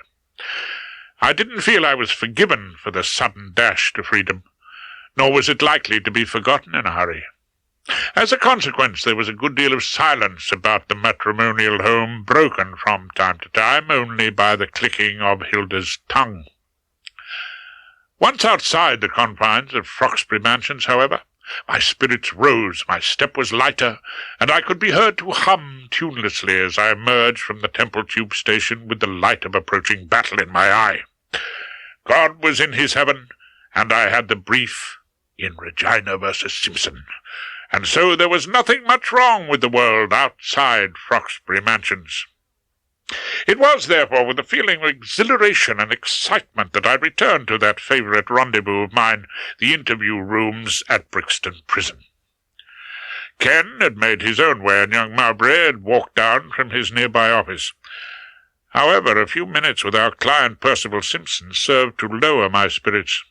He sat very quiet in his grey clothes, staring through the glass partition at the Screw's collection of cactus plants, and he seemed so utterly uninterested in the work at hand, so entirely resigned to his defeat and eventual conviction, that it was, I must confess, a little disappointing. "It's a miracle," he said at the outset, and seemed to find the thought depressing. "Oh, I wouldn't say that, Mr. Simpson. It may seem miraculous to you," I started modestly. "What?" Simpson turned to me then, but without any particular interest. "No, about the blood." Simpson didn't seem to be following me. That must be a miracle. If you have one fault, Mr. Simpson, I told him reluctantly, it is that you are a touch too ready to assume the miraculous. I can't fight it. He shook his head in resignation. Oh, yes, Mr. Simpson, you can fight it, and you will fight it. It was going to be an uphill task putting a little spirit into this Simpson. You're going to ask me what happened in the tube station? He sounded anxious. Am I? I can't tell you about that. They'd never let me go if I told you that. They can work miracles, you see. They always told me they could. They, Mr. Simpson? I was beginning to lose his drift. Who are they? I can't say. I really can't say. This time he shook his head and spoke with considerable decision. Never mind, all in good time. I'm sure you'll be able to. I thought it best to gain his confidence by starting as far as possible from the unfortunate incident on the underground station. I was going to ask you a little about yourself. You work, don't you, in the office of the Inspector of Taxes, Bayswater Division? Yes. Simpson seemed this time, perhaps understandably, reluctant to admit it. Well, that's not a criminal offence, I reassured him, although it'll hardly endear you to the jury. I've always been good at figures. Since I was a child, figures hold no mystery for me. Keen on your work, are you? As a constant victim of the Revenue's little brown envelopes, I found it hard to restrain a shudder. Oh, very keen. Simpson began to look almost lively. Every Thursday evening after work I go to evening classes in advanced accountancy. I glanced at the brief, checked the day of the murder. You went regularly to your evening classes by tube? Well, I can't afford to run a car, Mr. Rumpole. Simpson continued to react almost like a living being. Oh, what about supper? What? What about your supper when you went to evening classes? Oh, I'd always buy a takeaway chicken, and then I'd take a tube onto my bedsit. In Alexander Hertzen Road? Yes. And that was your regular routine on Thursdays? Yes, it was. It was important information, which I filed away in the back of my mind. But I was getting uncomfortably near the incident which I knew would sting Simpson to silence. So I asked a safer question. Who'll talk about your good character? Friends at work? Oh, I don't know many people. They call me the Duchess in the Inland Revenue. They what? It's a bit of a joke on my name, I suppose. Mrs. Simpson, you see, the Duchess. I suppose it's a bit of a funny joke. Oh, I see. Richly entertaining. I smiled obligingly. You've always been in the tax-gathering business? Since I left school at 16. I came in as tea-boy in the pay-as-you-earn. Now I'm number 2 accountant in the Schedule D. A meteoric rise. And your spare time, holidays, all that sort of thing. Spare time? Well, it's television, and I bring work home. Speaking as a taxpayer, Mr. Simpson, Duchess, couldn't you manage to be a little less dedicated to your calling? I said hopefully, and when he didn't answer, I asked, what about holidays? Holidays? I used to stay with my mother in Worthing until she was gathered. I managed to look suitably sympathetic, and then Simpson said, Only this year I managed a holiday abroad. I went to the Sunshine on a package. Sunshine? I tried to keep the renewed hope and excitement out of my voice and said as casually as possible, Not the Sunshine State, Duchess. That's not where they sent you on a package. Yes, of course, Florida. Simpson seemed to be losing interest again. Florida, of course. You took your annual leave in Florida. Just when did that happen, Duchess? Just when and where did it happen? Simpson didn't answer me, but he shook his head. All right, you can tell me later, I reassured him. And then I stubbed out my small cigar and stood. I said the words I remembered. We shall meet and talk, friend and brother. As sure as the seed grows in the sunlight, we shall meet and talk. The effect was extraordinary. Simpson looked straight at me, His voice seemed forced, and his eyes were full of fear. "They sent you. They sent you to betray me." "Of course they didn't. Do get your mind off miracles, Mr. Simpson. I told you." I was tying up my brief with its pink tape. "I came on a See the World budget special of Gaelic Airlines. I came entirely of my own accord."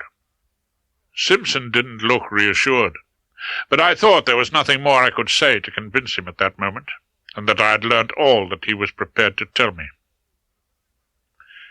There was only one thing to do now in the defence of Percival Simpson, and that was to telephone my son Nick on the other side of the Atlantic. "Dad! Yes, of course it's me. No, I'm not at work, because it's 4 o'clock in the morning." "Well, no, I haven't had your letter." I suppose I should have had more consideration. "Street corner," Nick was saying. "What street? Handing out leaflets and flowers?" Yes, of course I'll try it." "Oh, it's all in your letter, is it?" "Well, anyway, you sound happy." Yes. Love to Mum." As Nick put down the phone, Erica asked him in some dread, "He doesn't want to come back here, does he?" "No," said my son. He sounded puzzled. "No, he wants me to find Tiffany Jones." My Nick is a good lad, and indulgent to the whims of his no doubt trying father. Accordingly, he was to be found when the academic day finally began in a corner of the tree-lined, bicycle-ridden campus, having a quiet talk with Paul Gilpin from the English department. "That last day you saw Tiffany, Paul, did you notice anything unusual about her?" "Well, how do you mean, unusual?" "She wasn't ill or anything?" "No, she seemed well, happier than ever. Only one thing, I noticed she'd cut her arm. She was wearing a Band-Aid. I did ask her about it, but she wouldn't tell me." "You don't think it was a rusty needle?" Nick had had many unhappy examples of this among his students. "Oh, come on, Nick. You know Tiffany wasn't like that." "And you haven't heard from her since, then?" "Not a single word." Paul Gilpin was depressed, as anyone would be who was suddenly and mysteriously deprived of a life with a girl like Tiffany Jones. "She never left a note, no message, not a thing. It's worrying for you." "I went mad to start with. Rang around the hospitals and the police, of course. But at least I know she's alive." "How do you know?" "Someone came round for things." "They did?" "Oh, didn't I tell you? About 3 weeks ago, I guess. A guy called and said Tiffany wanted her things." "Who was he?" "Pretty young, in his 20s, I guess. Nice-looking boy, nothing you'd notice. Clean jeans and a clean white shirt, that sort of style, you know." "He didn't tell you his name?" "Didn't tell me a damn thing. Said he had strict instructions not to answer questions. Instructions from Tiffany, I guess. I found that pretty hurtful. Also, I thought it was a little strange, the things she wanted." "Well, what did she want?" "Well, certainly not clothes, makeup, none of the things you'd think a girl might need. He just took her books on maths, slide rule, pocket calculator, just the things she used for work and statistics and economy forecasts. The tools of her trade, Exactly that." Whilst Nick was pursuing his researches into the strange disappearance of Tiffany Jones, Miss Trant kept her luncheon appointment with our somewhat flustered and overexcited head of chambers, Guthrie Featherstone, in the Trattoria Galactica in the Fulham Road. I owe the following account of this meeting to her subsequent description of it to me over a glass of Pomeroy's Plonk. Featherstone was wearing a new silk tie and had obviously been waiting some considerable time. He was nervously snapping breadsticks between his fingers when Miss Trant arrived, the regulation 15 minutes late. As she sat down, she noticed a brimming Campari soda and a gift-wrapped package by her plate. Gulping the one and tearing at the sellotape with inquisitive fingernails at the other, she asked, "Is this for me?" "I bought it for you, yes," Featherstone admitted. "What an enormous bottle!" Miss Trant had succeeded in unshrouding what seemed to be a pint or two of ma tendresse. Well, it's only the toilet water, I'm afraid. I mean, who wants to spend 20 pines on a bottle of the perfume? I mean, when you can get so much more. With the toilet water. Featherstone was struggling ill-advisedly with the economics of this situation. Exactly. Well, I'll slosh it around, Miss Trant said cheerfully. It'll probably absolutely slay them down at the London sessions. I bought it for you especially. March en dress from Harrods. Claude won't mind you wearing it. Oh, Claude's not terribly into perfume, Miss Trant admitted, and then went into the subject which was uppermost in her mind. Now, about the girl you're thinking of taking into chambers. But Featherstone's mind was on other things. Marriage, he said. Funny thing about marriage. Marigold and I, we have our different interests. Marigold's taken up choral singing. They're doing the St. Matthew Passion. Oh, yes. And what passion are you doing, Featherstone? Miss Trant looked at her host with some suspicion.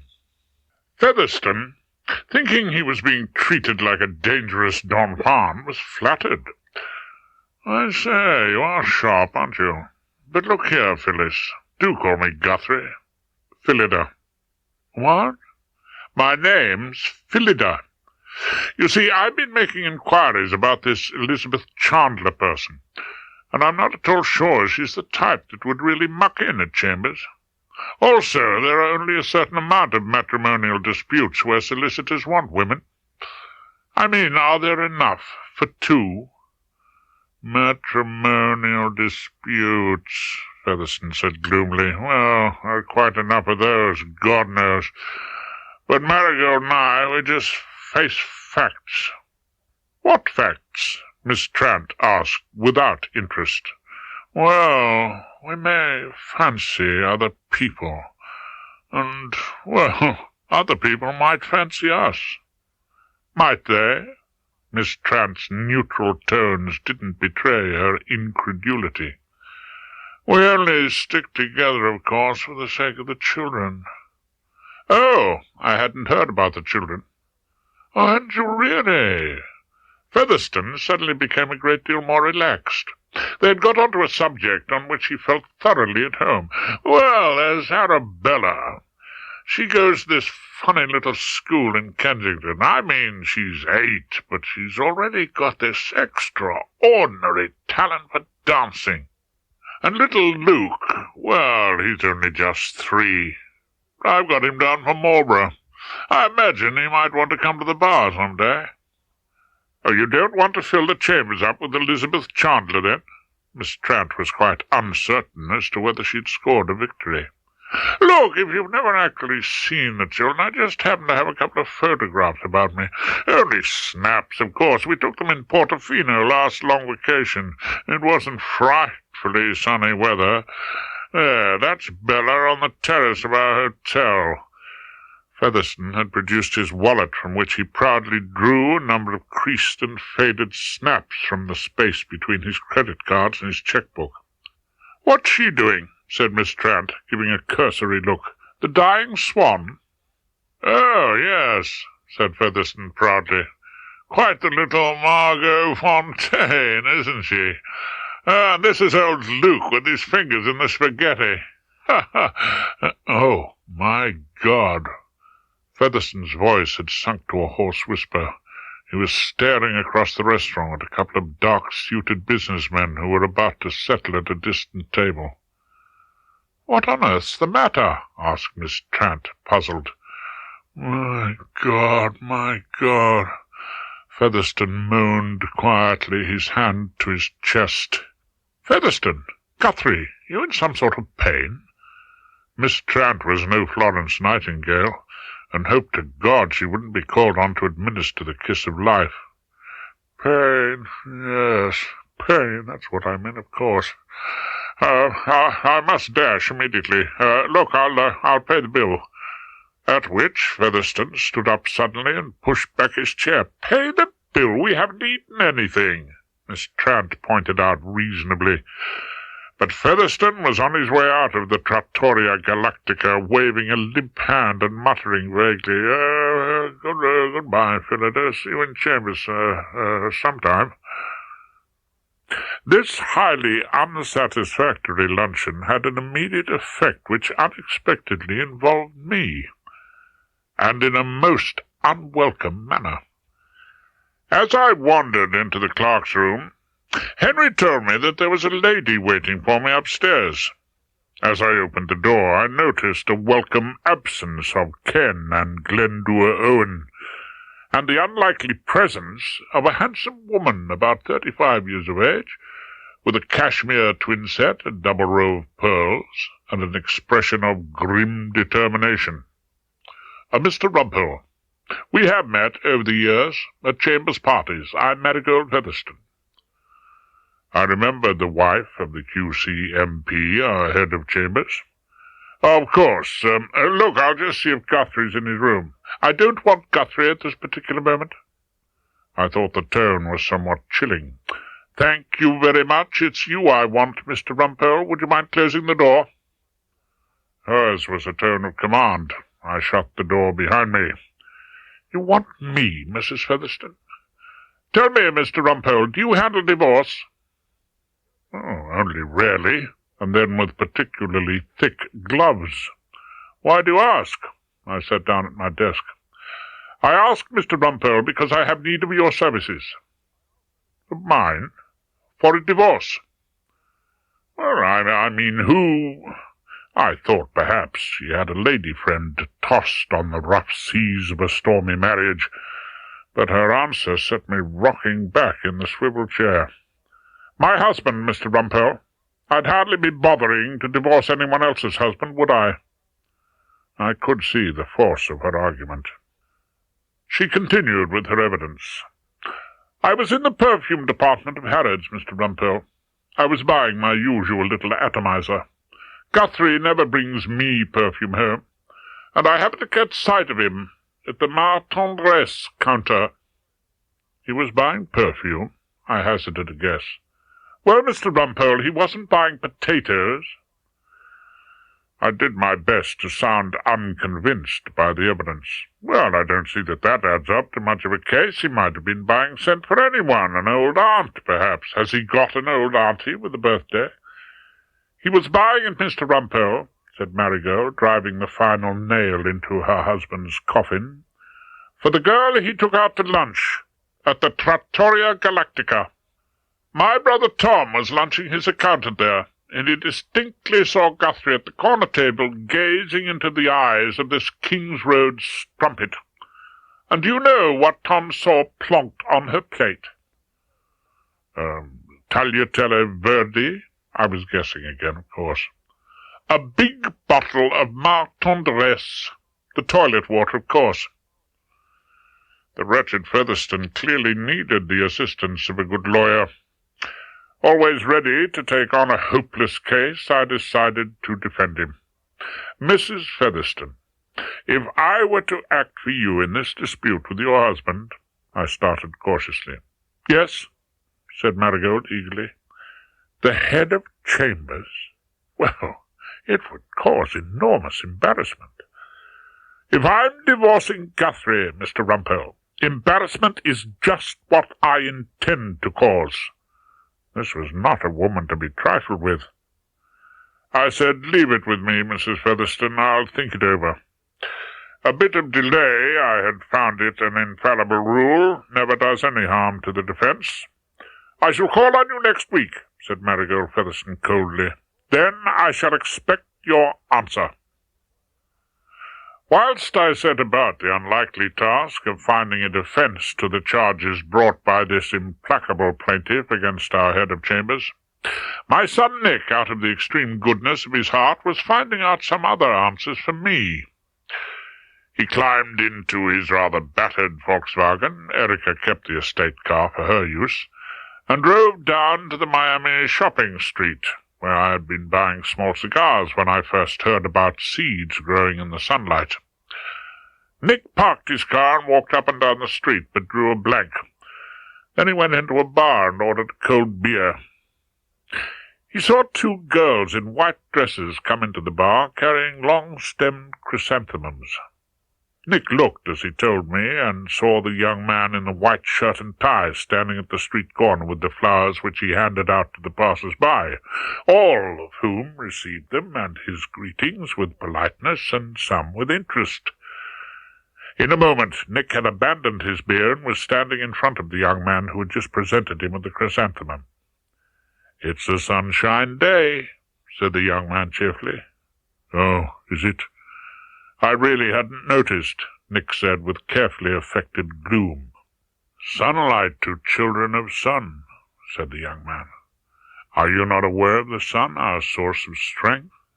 "I guess I'm only aware of my problems. I've sure got a few of those." Nick was giving an excellent performance of a young American academic going through a crisis in his personal relationships. "Meet and talk." The young man was smiling and interested. "Meet and talk?" Nick looked up gratefully. "The dark world's a maze.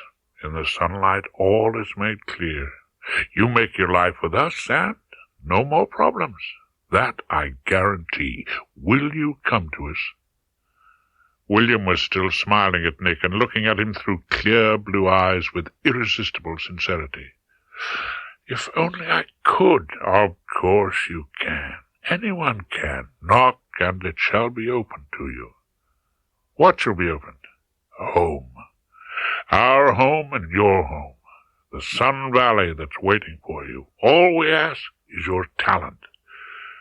"What's your talent, Nicholas?" "Me? Oh, I'm a teacher. We need teachers. Teachers will help us educate the world in happiness and positive thinking." "What else do you need?" "All sorts. Builders, carpenters, cooks, doctors. Economists?" Nick made an informed guess based on the letter from me that he had by now received. "We have the best. We had a bad experience in that department, but now we have the very best. One of our most zealous children." "I wonder who—" Nick began to ask, but William gave him another welcoming smile and put a hand gently on his arm. "No more questions, Nicholas. I'm not questioning you about your life or whatever it is making you live in darkness. Come to us in sunshine. Save the questions until you're safe inside the family." "What's your work exactly?" Nick asked William. "My work, Nicholas, is to bring back friends." "Bring them back where?" "Home. You've got your car, haven't you? What are we waiting for?"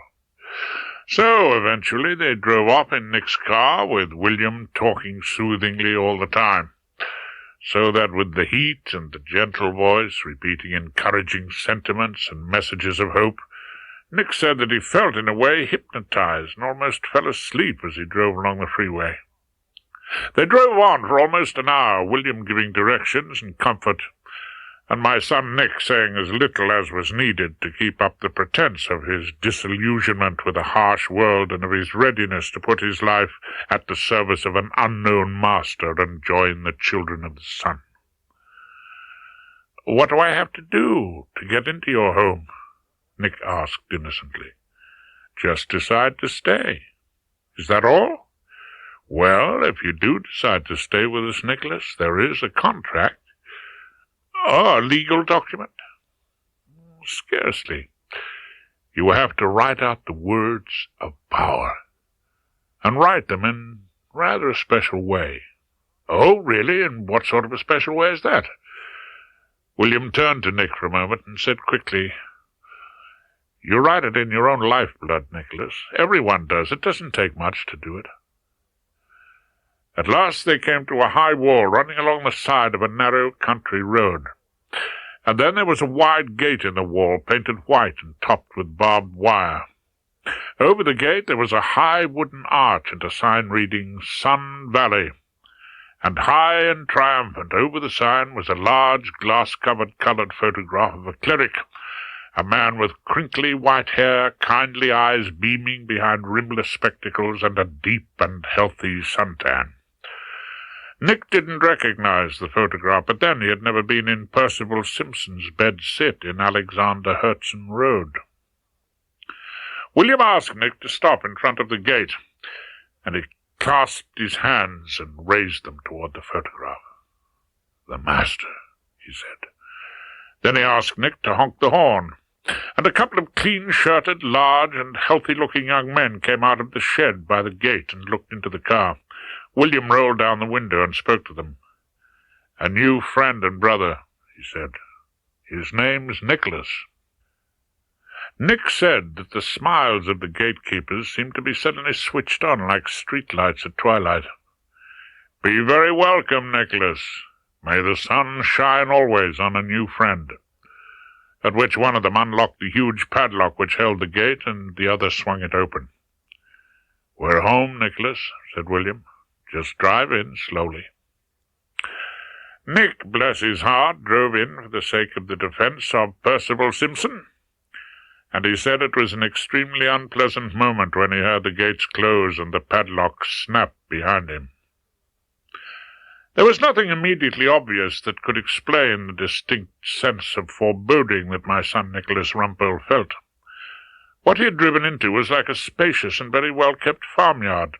There was a line of sheds where he guessed animals were kept, and another line of buildings on the other side of the square, which might have housed offices and communal rooms.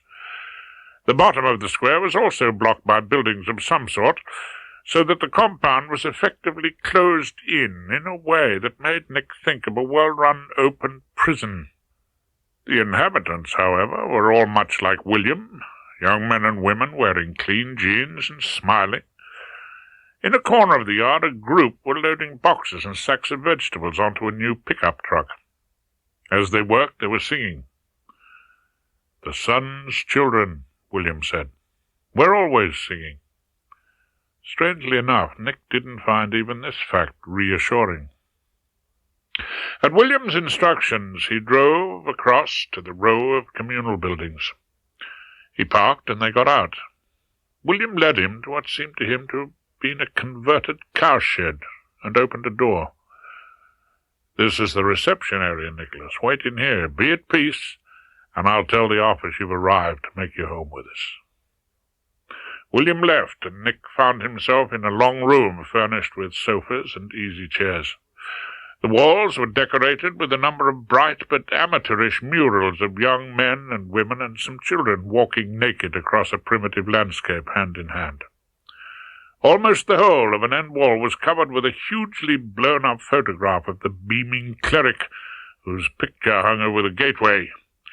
Hymn tunes of a cheerful nature were being piped into the room by some mechanical music system. Nick went to the long windows and stood looking out into the yard.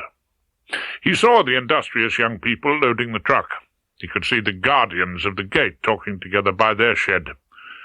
And then he saw another group of 3 or 4 son children come out of what may have been an office and set off toward the building at the end of the square. They were carrying ledgers and files, and walking a little behind them as though too tired to keep up.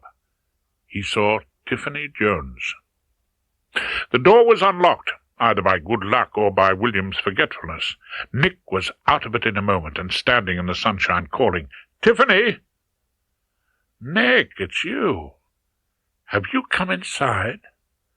She stood there, a beautiful black girl with her arms full of files, half turned toward him, and he could hear the exhaustion in her voice, although it was denied by the bright and perpetual smile worn by all the children of the sun. "Tiffany, what are you doing?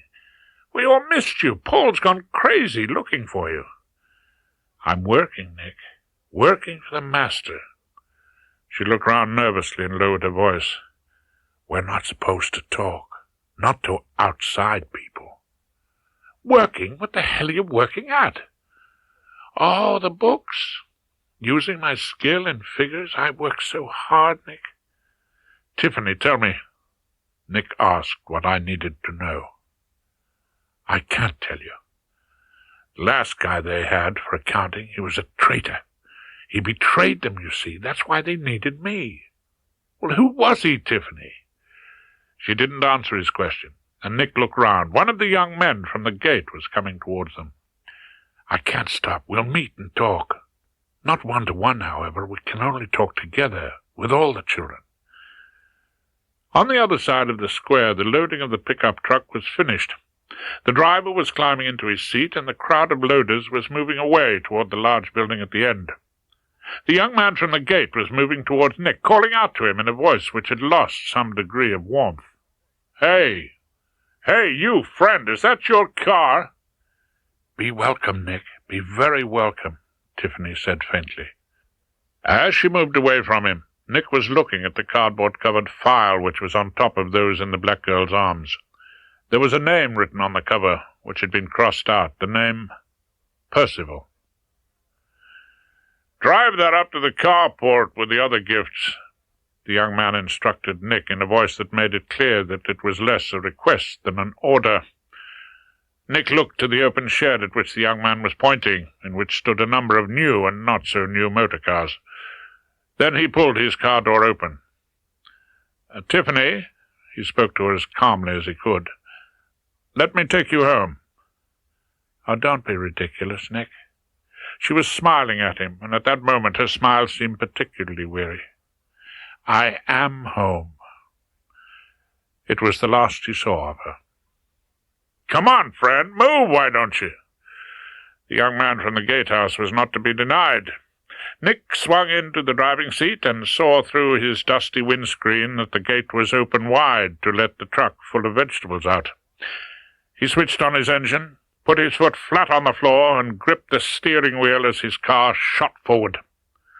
He reached the gate in a cloud of dust just as the truck was moving through it, and ignoring the shouts of the gatekeepers, he managed to get through in the truck's wake before the gate could close behind it. There was a space in front of the gate in which Nick could pass the truck, and then a long, narrow road between banks where he tried to get away from the truck, but it accelerated also and seemed near enough to touch his back bumper. Then the road twisted, and Nick saw the lumbering back of a slow-moving harvester in front of them. He twisted his wheel and, half-mounting the bank, managed to squeeze his little Volkswagen past the agricultural implement, leaving the vegetable truck stuck closely behind it. Nick didn't lift his foot from the floor when he reached the freeway. But though he watched the mirror, no one seemed to be giving him chase. He didn't feel safe, however, until he had parked in front of his house, got inside, and poured himself a long, cold glass of Californian white wine in the cause of freedom. He then lifted the telephone and put in a call to Equity Court in the Temple. "Splendid, Nick, absolutely splendid, my dear boy. I'm grateful. What a sad loss you are to the law." As I put down the instrument, I became aware of the presence of Guthrie Featherstone lurking by my desk. "Rumpole, I really think it's time I had a word." "That son of mine," I said in some elation, "is a chip off the old block, Featherstone. He's just done a splendid job on the Simpson murder case, an absolutely splendid job. Rumpole, I've been talking things over with Henry, and I've come to the conclusion that we've got an overflow problem in chambers," he began. "I have to tell you, Rumpole, I don't honestly advise you coming back to the bar at your time of life. I just think you'll have to make other arrangements." I looked at Featherstone then with a sort of pity. The poor fellow had no idea of the gaping pit which was about to open at his feet. "You can't do it, old darling," I said. "You simply can't afford to lose me, Featherstone. You see, you absolutely rely on me to defend you, on a serious charge before a quite merciless tribunal." Really, Rumpole? And what tribunal are you talking about?"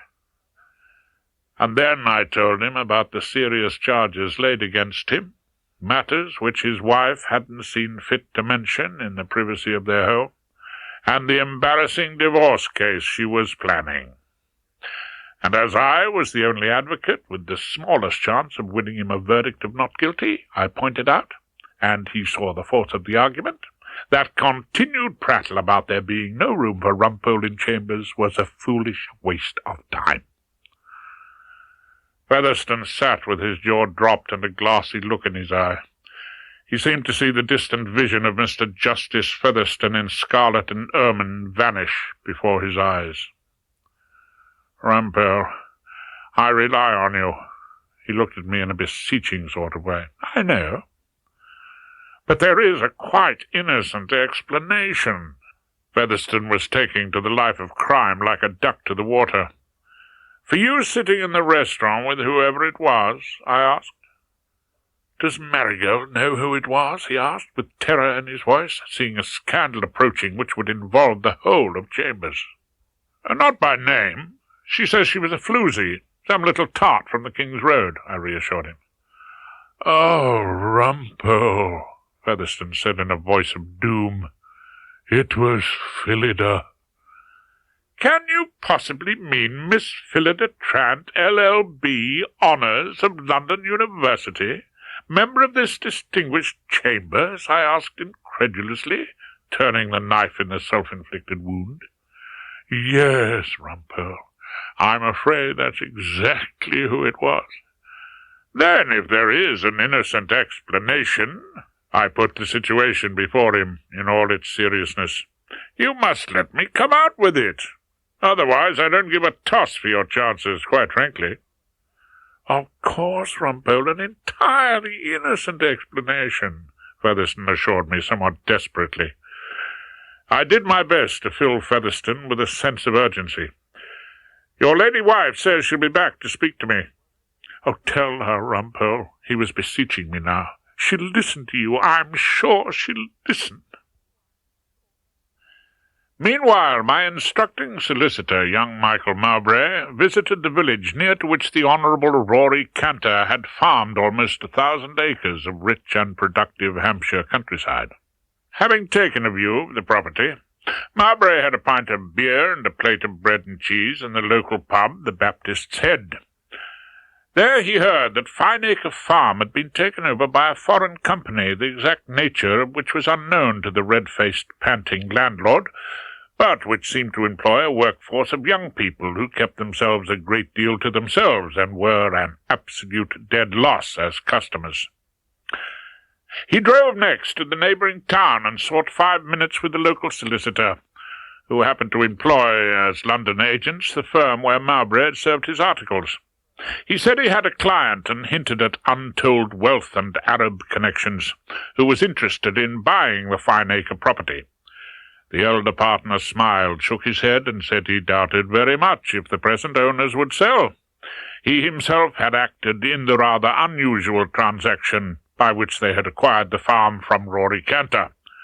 From him, Mowbray was able to discover who these owners were, and when he passed the information on to me, I was more eager than ever for the date of the Simpson trial, and to pass on the facts I had collected to an Old Bailey jury.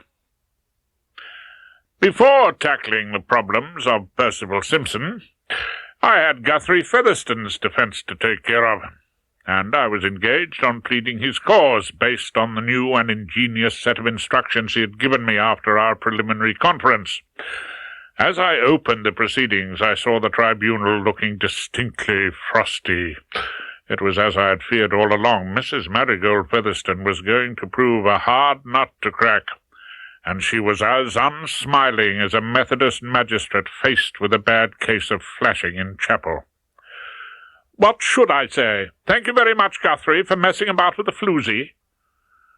And on that charge I shall be able to demonstrate that Guthrie Featherstone QC MP is entirely innocent, I assured the court. Innocent? The voice of Marigold Featherstone was the voice of scorn. Oh, yes. All men are innocent until they're proven guilty. I thought I'd better remind her of the proud principle of British justice. Mrs. Featherstone, when is your wedding anniversary? Next month, the 21st. Guthrie always forgets it.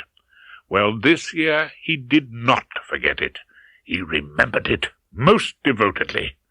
He went into Harrods to buy you a large bottle of Martendresse as a present for your wedding day. She thought this over, appeared to reflect, but then said with the first appearance of doubt, But Tom saw him in the restaurant. Purely circumstantial evidence, I assured her hastily, on which so many people have been wrongly convicted. You're not suggesting Tom was mistaken? The court was still hostile, though perhaps less determined. "Not in what he saw," I said reasonably, "but in the interpretation to be placed upon it. You see, Guthrie had just slipped into the trattoria, and he happened to see a lady, a member of the bar, as a matter of fact, waiting for a girlfriend. A member of the bar? Obviously, she hadn't even considered the possibility." "Oh, yes, Mrs. Featherstone. A profession open to all sorts and conditions of men and women. He sat down to chat with her about a case they were involved in, a long-firm fraud." "Fraud, indeed!" Marigold was her old, scornful self. "And then he left her." I ignored the interruption. "Her friend never turned up, and she went shortly afterwards." "But they opened a parcel, a bottle of scent." I could see that the court was shaken. "Of course, he wanted her opinion as a woman rather than a lawyer on his choice of a present for you." "Oh, really? And why did he happen to slip into the Trattoria Galactica?" I allowed a long pause and then smiled and said softly, "Can't you guess?" "I certainly can't." It was time to play my last trump. If this didn't work, then nothing would. "He went in to book a table, of course. It is there he intends to take you out for a slap-up spread, Mrs. Featherstone, with champagne laid on regardless, to celebrate a decade of happy marriage on the 21st of next month." After the hard hour with Mrs. Featherstone, I went to meet Guthrie by arrangement in Pomeroy's wine bar, where he was waiting for me with considerable anxiety. In fact, he could hardly bring himself to ask, "Rumpole, how did it go?" "I think I can say, Featherstone, that it was touch and go until my final speech," I told him, after I had settled down and forced him to buy a bottle of Pomeroy's best and most costly wine. "Oh, and Guthrie?" "Yes, Horace." Featherstone sounded more friendly than at any time since my return. "About my leaving Chambers." "Oh, well, that's not necessary, of course. Not," he added, still a little hopefully, "until you really want to retire." I was delighted that I had got the old fathead to see reason at last. "I mean," I said, "I must be here in case you need defending again. I seem to have got the ear of Mrs. Marigold, Featherstone." "Oh, you have, Horace, indeed you have, and I'm most grateful for it." By and large, I was satisfied with my preparations for my leading role in the case of Regina versus Simpson. I had played my cards pretty close to my chest, and I hadn't taken my learned junior, Ken Cracknell, into my confidence about the nature of the defense. In spite of the distinct lack of cooperation from the client, I was in a high and even optimistic frame of mind when Henry said, and I thought I detected a new note of respect in his voice, "Your murder's in tomorrow, Mr. Rumpole. You've got a clean start at 10:30, court number 2 down the Old Bailey." Court number 2 wasn't court number 1. It was not the absolute centre, not quite the cream of Old Bailey courts, but number 2 was a large and impressive arena. It was ridiculous, but I felt I was at home. In all this excitement and drunk with nostalgia, I failed to ask my learned junior, Kenneth Cracknell, Esquire, who was the learned judge whom fate had selected to preside over the trial of the unhappy revenue official. When he told me, I felt a sinking stomach and rising nausea. My hands started to sweat, and I was breathing with difficulty. Home, I discovered with something akin to horror, was His Honor Judge Bullingham. So, I drew Judge Bullingham for the 11th time of asking, and I had the horrible certainty that the old enemy would organize an 11th crushing defeat, which would make this much sought-after murder the absolute end of the line for Rumpole. If the gods really wish to destroy a person, I remembered, they grant his foolish requests. Had my feverish pursuit of the brief in Regina versus Simpson been no more than a final act of legal suicide? Filled with such unworthy fears, I kept my eyes to the ground as we all stood, and the bull charged into court. "Mr. Rumpole."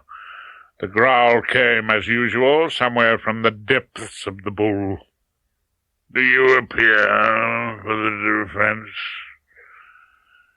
When I realized quite clearly that the judge was just as displeased to see me as I was to be before him, my fear evaporated.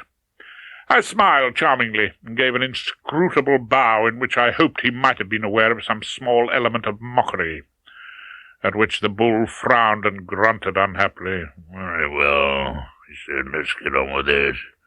Mr. Colfax, if your lordship pleases."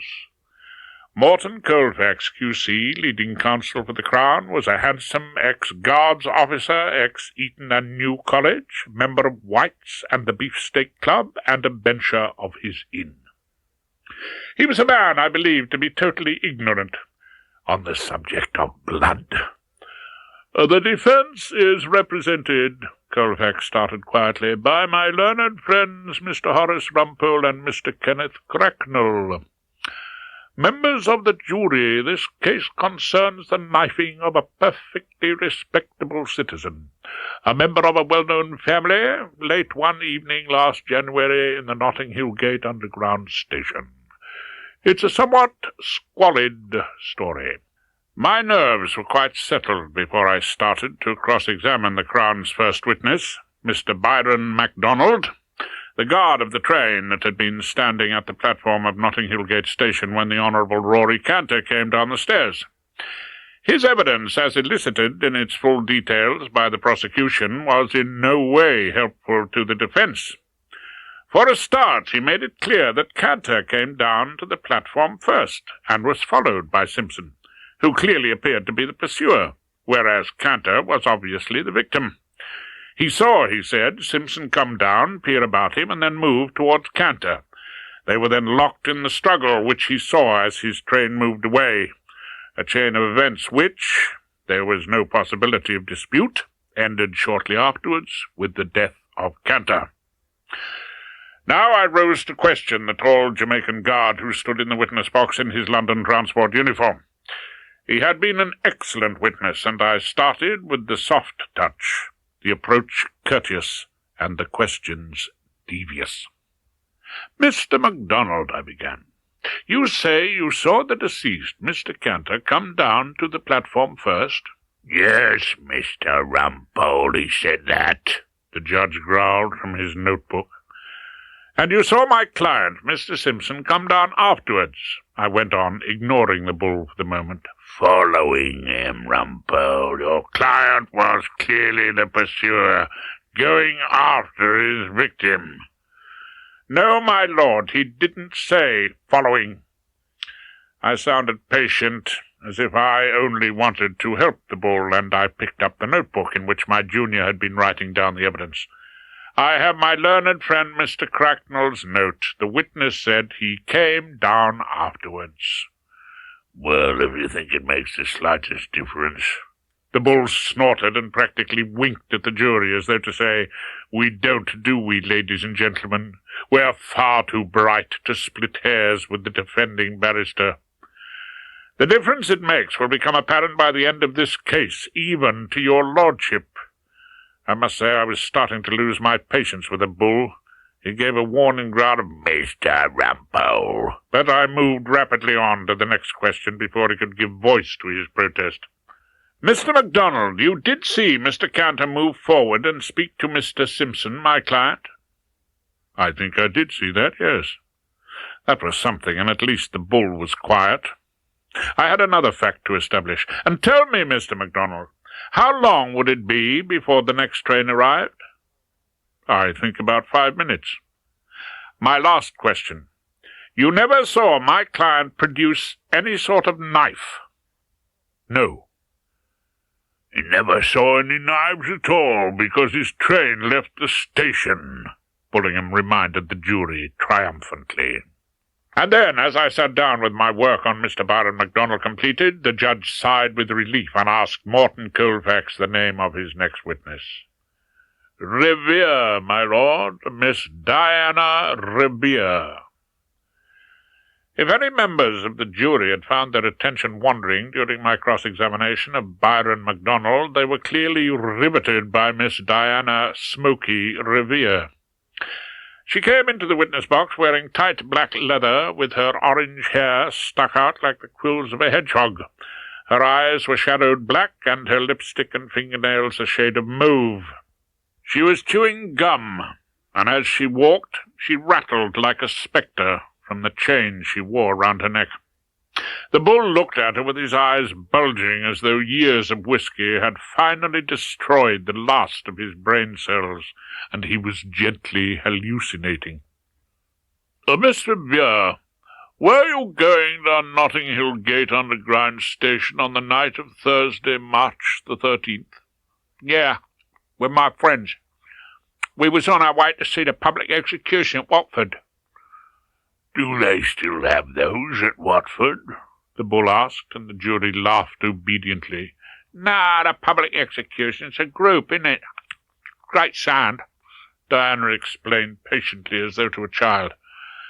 Morton Colfax, who had noticed that Smoky's evidence seemed to be fighting its way past some impediment, said, Miss Revere, are you eating something? Oh, sorry, my lord. Smoky smiled politely, removed her chewing gum with a slender finger, and stuck it under the ledge of the witness box. Morton Colfax waited patiently, then resumed his examination. Did you notice anything on the platform? Yeah, I saw the two geezers. What were the two men doing? Well, they were sat on the seat. And what happened then? Morton Colfax asked. Well, we all got into the train, didn't we? The boys was kicking a tin. They kicked it into the carriage. We saw the geezer with a carrier bag from the takeaway get in the carriage, too. You saw Simpson? He sat down the other end on his own, like. But it was the same carriage. Yeah. Miss Revere, let me ask you this. An important question was coming, and Morton Colfax brought himself to smile at the ornate girl in the witness box. Did you notice the man on the seat as your train was pulling out of the station? I saw him, yes, on a platform. I was looking out through the glass door, I reckon it was. I saw him topple over. He toppled over, Colfax repeated, and the jury were listening interestedly.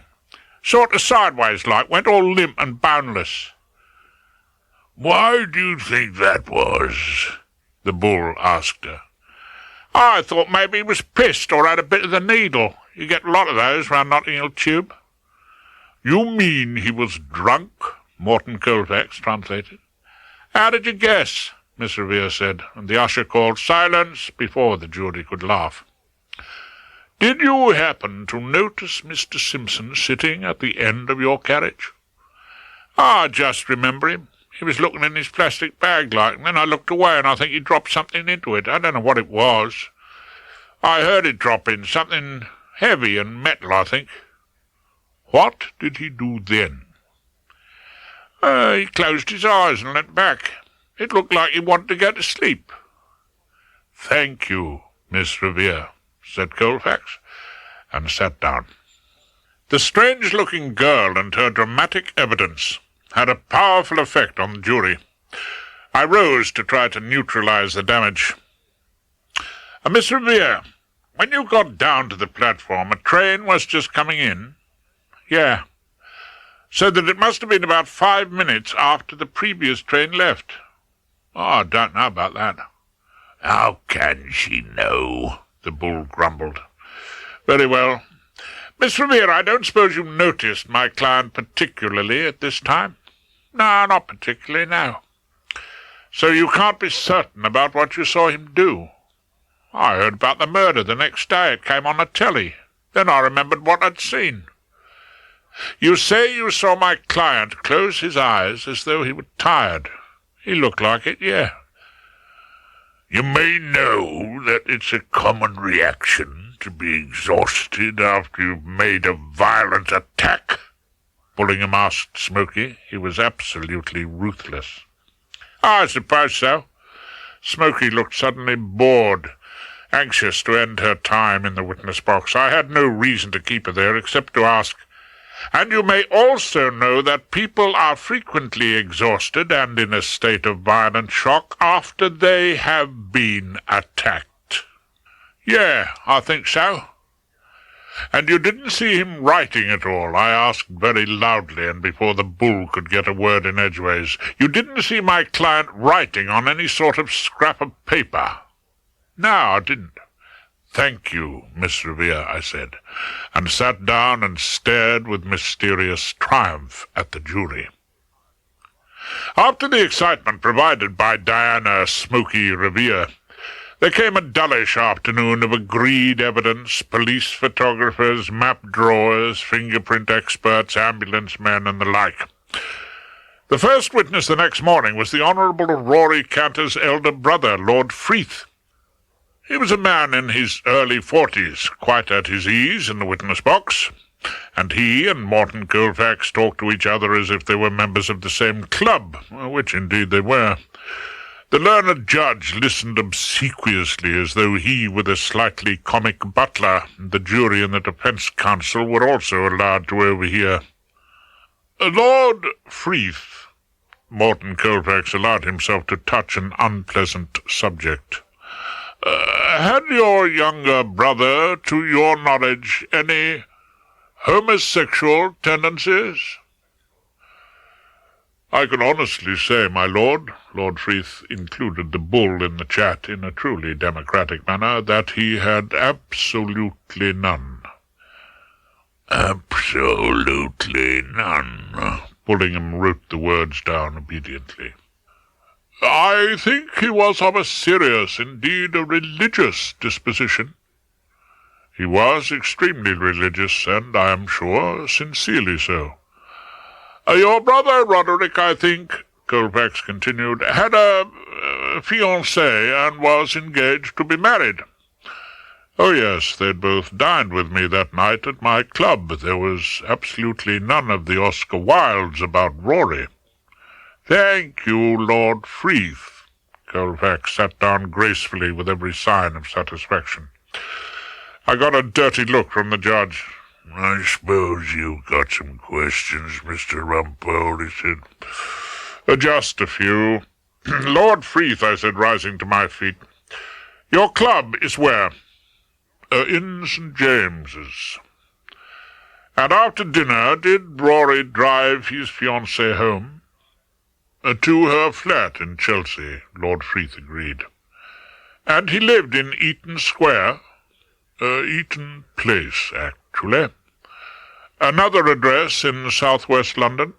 "Yes." Lord Freeth frowned as if wondering where these questions were leading. "Have you any idea what he was doing north-west, in Notting Hill Gate?" "No. As a matter of fact," Lord Freeth agreed, "I've wondered about that." I broached another subject. "You told us that your late brother was of a sincerely religious disposition." "He's told us that," the bull grumbled, and only just forgot to add, "Let's get on with it." "And you didn't entirely approve of his religious views, did you, Lord Freeth?" "I didn't approve of all he did, no," the witness answered carefully. "Had he made over his farm in Hampshire by way of a gift to the particular religious sect he favoured?" Lord Freeth hesitated, and then answered frankly, "He had. He was merely staying on as a manager." "Had he also given them a great deal of money?" "I believe he had." "All the money he inherited from your father?" "I think most of it." "And was his fiancée of the same religious persuasion?" "Yes, they'd met when Rory was in Florida playing polo. I believe she converted him." "So he gave all he had to the poor?" "We have pretty good authority for that, Mr. Rumpole." Bullingham, that great man of religion, was looking wisely at the jury. and some of them even did me the disservice of nodding solemnly and assuming serious and devout expressions. When I asked my next rude question, it was a bit like belching in the church. Except that you thought he'd given all he had to the rich. You believed it was an extremely rich organization, didn't you, Lord Freeth? To my great relief, the witness seemed to agree with me. I thought perhaps they were exploiting Rory, he said, choosing his words with care. At the moment when it appeared that I was winning the witness over to my still obscure purposes, Morton Colfax rose to make a gentlemanly interruption. Perhaps my learned friend would be good enough to tell us the name of this alleged organization. Oh, doesn't my learned friend know it? I carefully simulated amazement. The name is to be found on that blood-stained scrap of paper. The prosecution's Exhibit 1. I held out my hand and the usher got it for me. Thank you, usher. It reads, Sunlight Children of Sun. They call themselves the Children of Sun, don't they, Lord Freeth? We had the jury's undoubted interest as he answered. I believe that's what they're called, yes. And they offer blood to children of dark.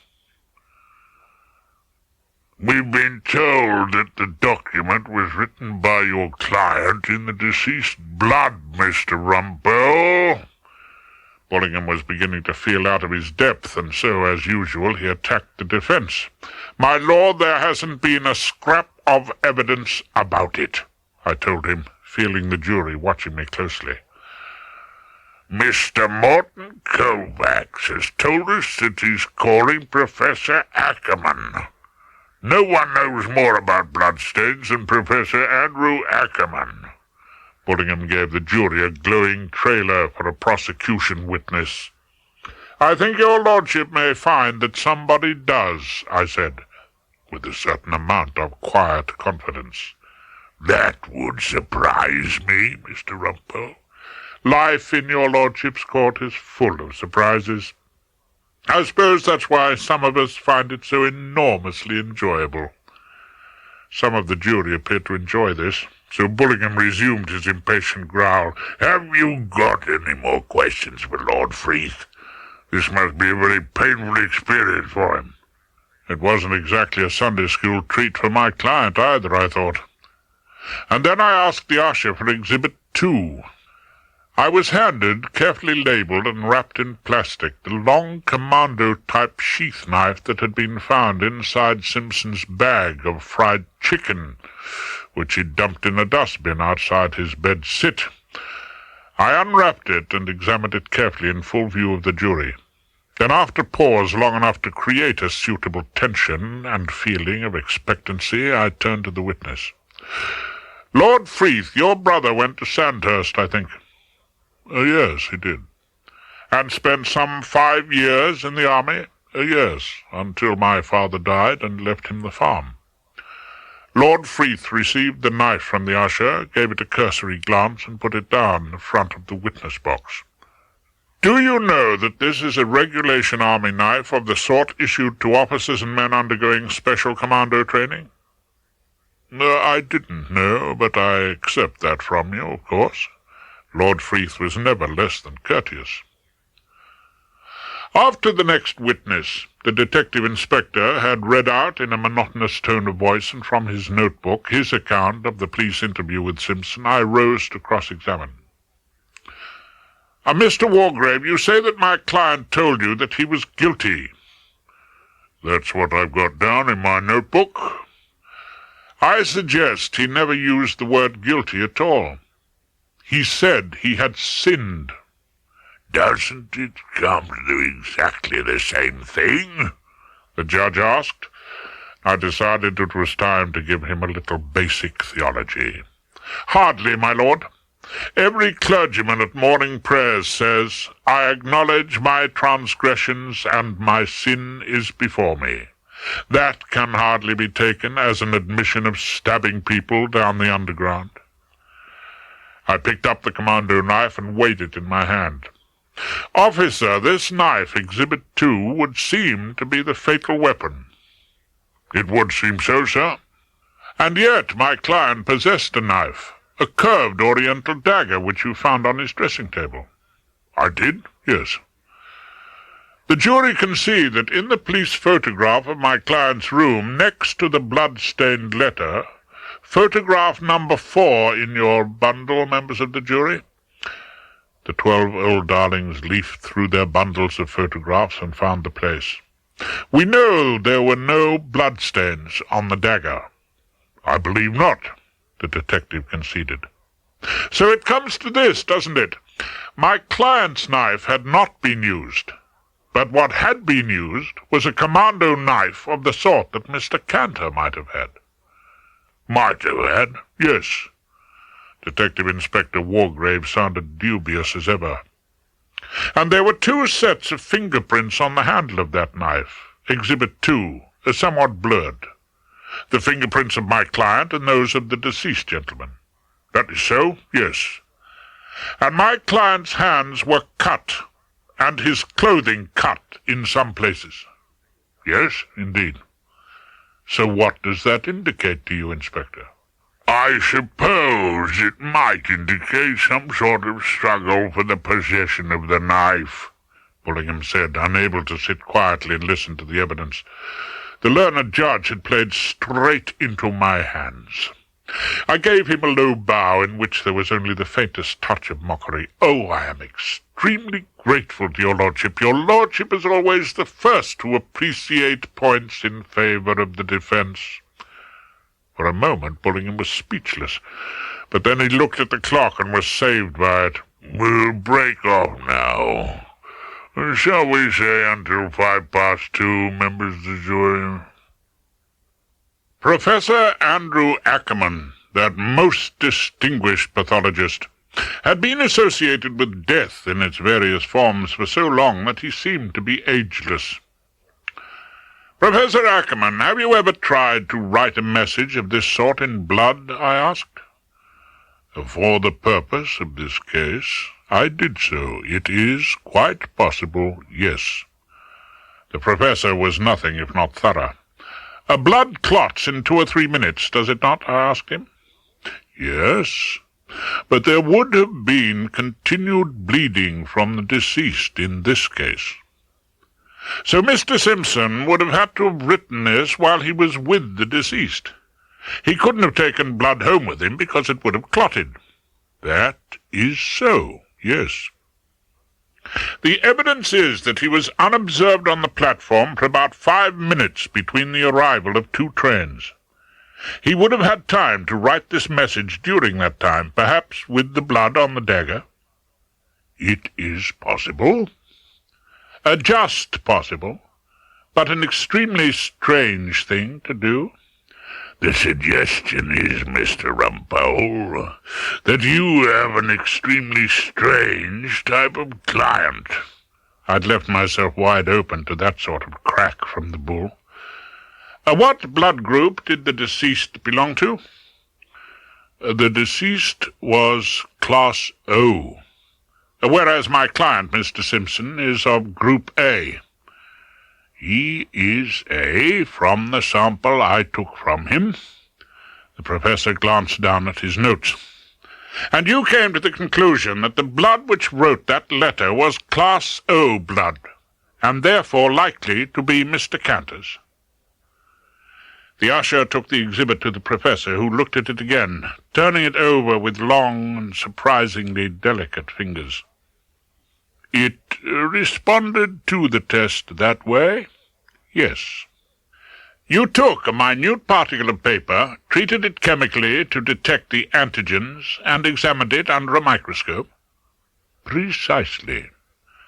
Professor Ackerman, when did you think this letter had been written?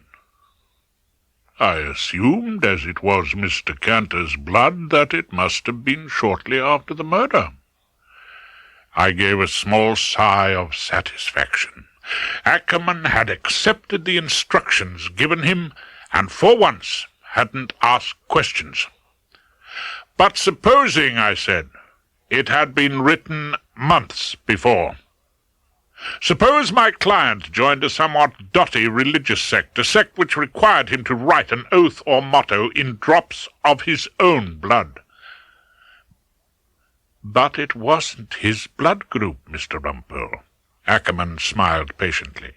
"But if it had been, and had been done months before, wouldn't the blood have perhaps faded in its strength?" It was the key question, and the professor considered it. His answer, when it came, was perfectly fair.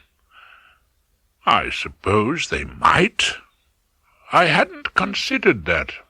"Consider it now, Professor, I beg of you. The various constituents of blood stains fade in time, don't they?" "Yes, they do." He picked up the paper again with delicate fingers and looked at it thoughtfully. "And blood becomes more difficult to classify." "I would say less easy." Even this caution was good enough for me. "Less easy, thank you. But the constituents don't fade evenly, do they? Some factors in the blood may vanish before others." "That is possible." "You found my client's blood was A. Cantor's was O.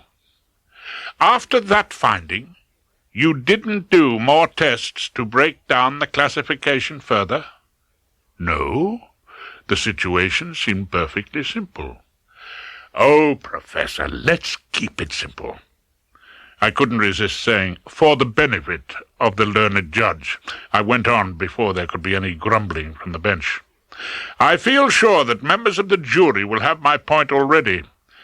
Is it not possible that after my client had written this absurd message in his own blood and kept it, the blood became less accurately classifiable, and then gave you an O result?" There was a long pause, during which I hoped I could feel the mystery which surrounded Simpson's defense was beginning to clear. Professor Ackerman picked up the paper again, put it down, smoothed it out, and then said, and the words were music to my ears, "I think the theory you have advanced is a possible one." The bull, of course, was looking disconcerted as he turned to Ackerman. "Let me get this clear, Professor," he said, and I hope he was capable of it. "Are you saying this letter may have been written by Simpson months before for some sort of religious reason in his own blood, and may have nothing to do with this murder?" "I think now that may be so, my lord." Ackerman's careful answer was impressive. "And you can't be sure that it was in fact written in the victim's blood?" "In view of the possibility that Mr. Rumpole has pointed out, no." It was then that I silently blessed the good Ackerman and wished him many long and happy years in the morgue.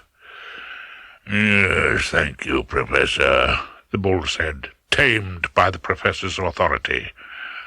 "I think I understand." Wonder of wonders. And I had to hand it to the dear old bull. I think he did. "No miracle," I assured my client when we met in the cells at the end of the day, and he was half smiling when he said, "No. The universe has recovered its balance. There is a perfectly clear scientific explanation." "I suppose so," he conceded. "They can't work miracles, Duchess. You've got nothing to be afraid of." "Haven't I?" He still sounded doubtful. "You can tell the jury the truth now." There was a long silence. Then I pressed him again. "Tell it. You've got to tell it for the sake of—" "For your sake." There was no mistake about it. He was smiling now. I shook my head. "For the sake of a lot of lonely people," I told him, "who go out looking for miracles." Calling your own client in a murder case is always an extremely dodgy and nerve-wracking business. What made it more alarming in Simpson's case was that I really had no very clear idea of exactly what he was going to say. After the formalities of getting his name and previous good character were over, I started where I had first heard of Notting Hill Gate underground murder in the Sunshine State. Last summer, I think you went on a holiday to Florida. Did you meet someone in the street handing out leaflets? Once he began to talk, Simpson was articulate, and the old dead look had left him. He seemed so clean and respectable. He was wearing a tie and a clean shirt. We started to talk about loneliness and how to make friends. Oh, and then about all the meanness and cruelty in the world. He took me to meet his friends. Where were they? In a sort of farm. It was called the Sun Valley. They were all nice and cheerful. They sang a lot, and they seemed to work very hard. And later I met a man. He was dressed as a clergyman. They called him the Master. What did he tell you? My lord, how can this be relevant?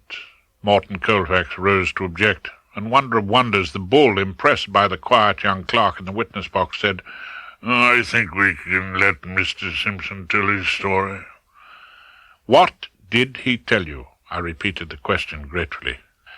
He told me I must work for him in their accounts department. He said that when the children of the sun took over the government of the world, I should have some great post in world economics. I was going to be their Minister of Finance. Did you believe him? Yes, I'm afraid I did. Simpson smiled, a small apology for a huge presumption. Did you start to work on the books? Almost at once. What did you find? There were hopeless discrepancies. Simpson looked pained. A great deal of money was coming in. The friends and brothers gave all their worldly goods. None of this money was accounted for. I'm afraid I came to the conclusion that the whole organization of the Children of Sun was a gigantic swindle. Did you tell anyone that? Oh, we weren't allowed close friends. They told us that would destroy our loyalty to the group, Simpson explained. But there was a young American man I worked with. I told him one night. He said he'd have to go to the master and denounce me as a traitor. And that's when I decided to escape. There was a truck going out of the farm gate with vegetables. I hid in the back of it. And then? Then I went back to England on the next plane. I'd managed to keep the ticket. Back to your work in the Inland Revenue? Of course. Were you afraid at all? Yes, I was. I knew I had found out things in Florida that the Children of Sun wouldn't want to be known. I told myself that I was back in England and that they'd have no way of finding me. But I often got the feeling that I was being watched when I left home. Once or twice I thought I was being followed. Nothing definite, you understand, just an uneasy feeling. Yes, I understand. Mr. Simpson, will you tell me your routine movements on Thursday evenings? Well, I used to go to my evening class. In advanced accountancy? Yes. And on the way home I would buy my supper at the delectable Drumstick in Notting Hill Gate and take the train on to Paddington. Anyone who'd been watching you over a long period would know that? Yes, I suppose they would. Did you think anyone was following you or watching you on that evening of Thursday, March the 13th? Well, I had an uneasy feeling, nothing definite, not until the man spoke to me on the platform. The man? Mr. Cantor. Just tell the jury about that, will you? In your own words. He was out on his own, but I had fear for him. The jury were listening attentively, and he told them, quietly and clearly, how the son-child, Rory Cantor, tried to kill him, and how he fought with an unexpected passion for life, and how the knife was turned on his attacker. When he had finished, I said, Mr. Simpson, why didn't you tell this story to the police when you were arrested? I thought the power of the master had changed the blood on the letter. I thought it was a miracle. Well, how do you feel now you know it wasn't a miracle? In a way, disappointed. No miracle, I told the jury in my final speech. Perhaps we are a little disappointed also, members of the jury, to discover that this is just another case about human violence and human greed. Or perhaps it is a case in which, after all, the powers of darkness had their terrible part to play. I was holding the knife as a prop for the jury's attention, but I didn't need it. The old darlings were all listening intently as I went on. Mr. Simpson discovered the secrets of a fraud practiced upon the gullible and the lonely. Mr. Simpson was to be killed, and a faithful servant of the master, a young fanatic who had been trained in war, named Rory Cantor, a man who just presented his own large property to this bogus messiah, was to be the agent of death. What happened? Cantor no doubt followed Simpson that night and waited for him on the platform of the underground station. He accosted him and pulled a knife. He started the attack. You've heard from my client how these two men fought for this knife, on which were the fingerprints of both of them. You've heard how my client's hands were wounded in the struggle and his clothes cut, and finally, forcing Cantor's arm away from him, the point of the knife entered his attacker's body between the third and fourth ribs. It was a desperate fight, members of the jury, because Cantor was a man who believed he had God on his side. The day the trial ended happened to coincide with the visit by Hilda to Ken Cracknell's community near King's Cross. This proved to be a comfortable and elegant Victorian house in a pleasant square behind the Gray's Inn Road, which young Cracknell shared with a group of friends whose communal living didn't go beyond sharing a kitchen and occasional meetings to talk through problems in the interface of domestic group relationships.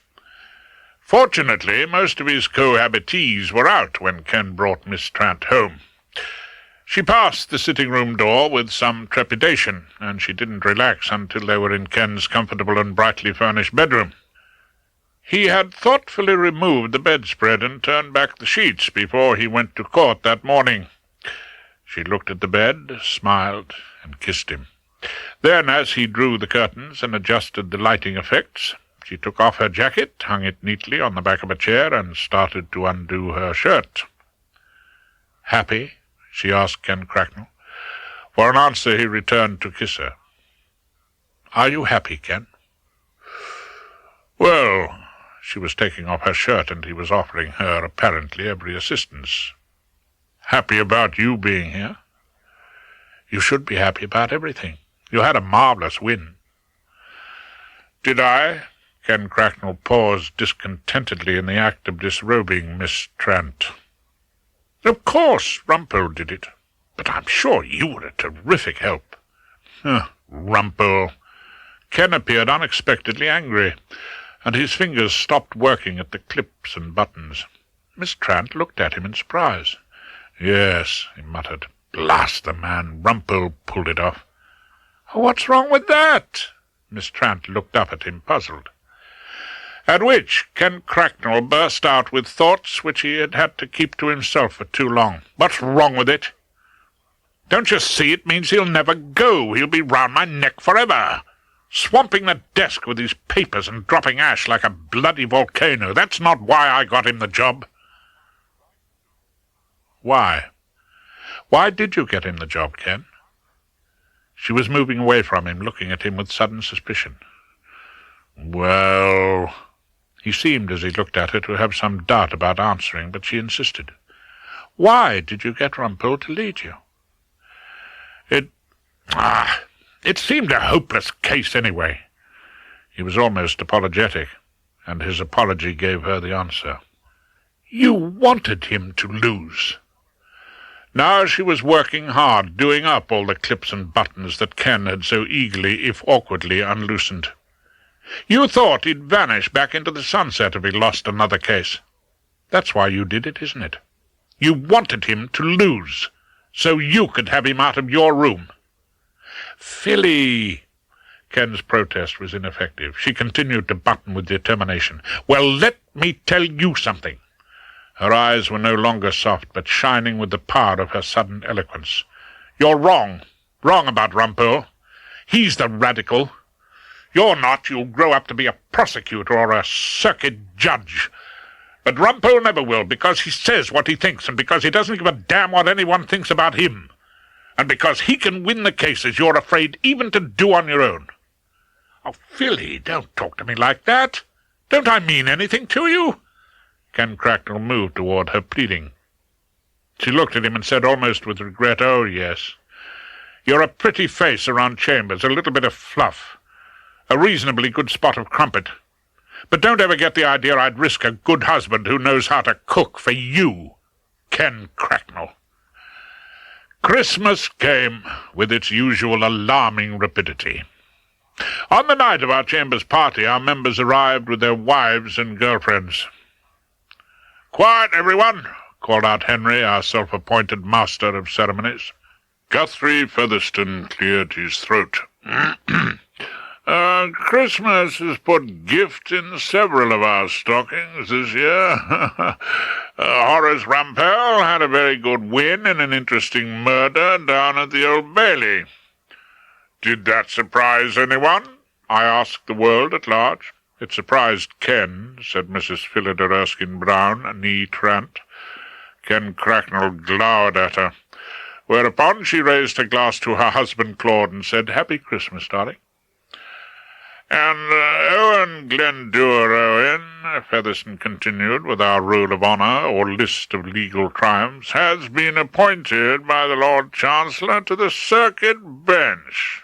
Our loss is Mid Wales's gain." When the cries of "Splendid! Yes, of course! Well done, Owen!" and "Good show, Judge!" had died away, I quickly pointed out the full consequences of the joyful news. "Which leaves an empty space in my old room," I said, and looked hard at Featherstone. After all, he had made a private promise, and I wanted it publicly confirmed. Yes, well, we'll consider that, of course, at a Chambers meeting." It was typical of Featherstone to seek to put off the final, fatal decision. I wasn't letting him get away with it. "We'll consider it now," I insisted. "Oh, I'm sure it's a matter you'll want to discuss with your family, Horace." Featherstone tried to sound conciliatory. "No one wants to force you back from your retirement just because we happen to have a gap in Chambers. I'm sure Hilda has views." Views? No doubt Hilda had. She had about most things, but I didn't think she would feel called upon to speak at what was rapidly becoming a Chambers meeting. I was wrong. "Yes, as a matter of fact, I have," she said in a profound and doom-laden voice. "Mrs. Rumpole, Hilda, all in good time." Featherstone clearly didn't want my wife's views to mar the festivities, but she overruled him. "Since we got back from our holiday in the States," Hilda began. "Holiday? Did she say holiday?" Uncle Tom was puzzled. "I thought they'd gone out to grass for good." "Since Rumpole's been back in harness," Hilda was now in full flow, "he has, of course, had an enormous success in a most important murder trial, and I'm quite convinced that his real love is a Judge Bullingham." Oh, really, Hilda? I didn't know what she'd come out with next, but she looked at me and appeared to be smiling. "I'm joking, of course," she said. "Oh, yes, of course. I was glad to hear it." "And I'm more convinced than ever that my duty is here, at Rumpole's side," Hilda went on. My heart sank, I must admit it. Are you sure?" I asked hopelessly, but it seemed she had come to a firm decision. "So I shall stay in England," she said, "to look after Rumpole." She who must be obeyed had spoken. "How long will you be staying this time, Rumpole?" Uncle Tom asked, and as I felt an old legal anecdote coming over me, I gave him his answer. "How long?" I said. "Who knows how long? I well remember that terrible old Lord Chief when I was first at the bar. He gave an 86-year-old man 15 years for persistent theft at Bodmin Assizes." "But, my lord," the old man quavered, "I shall never do 15 years." "Well, then, my man," the Lord Chief encouraged him, "you must do as much of it as you can." I looked round the room at them all. There was a sudden, rather chill silence, and no one laughed. "That's all I can say," I told them. "I shall do as much of it as I can. And a very happy Christmas to you all."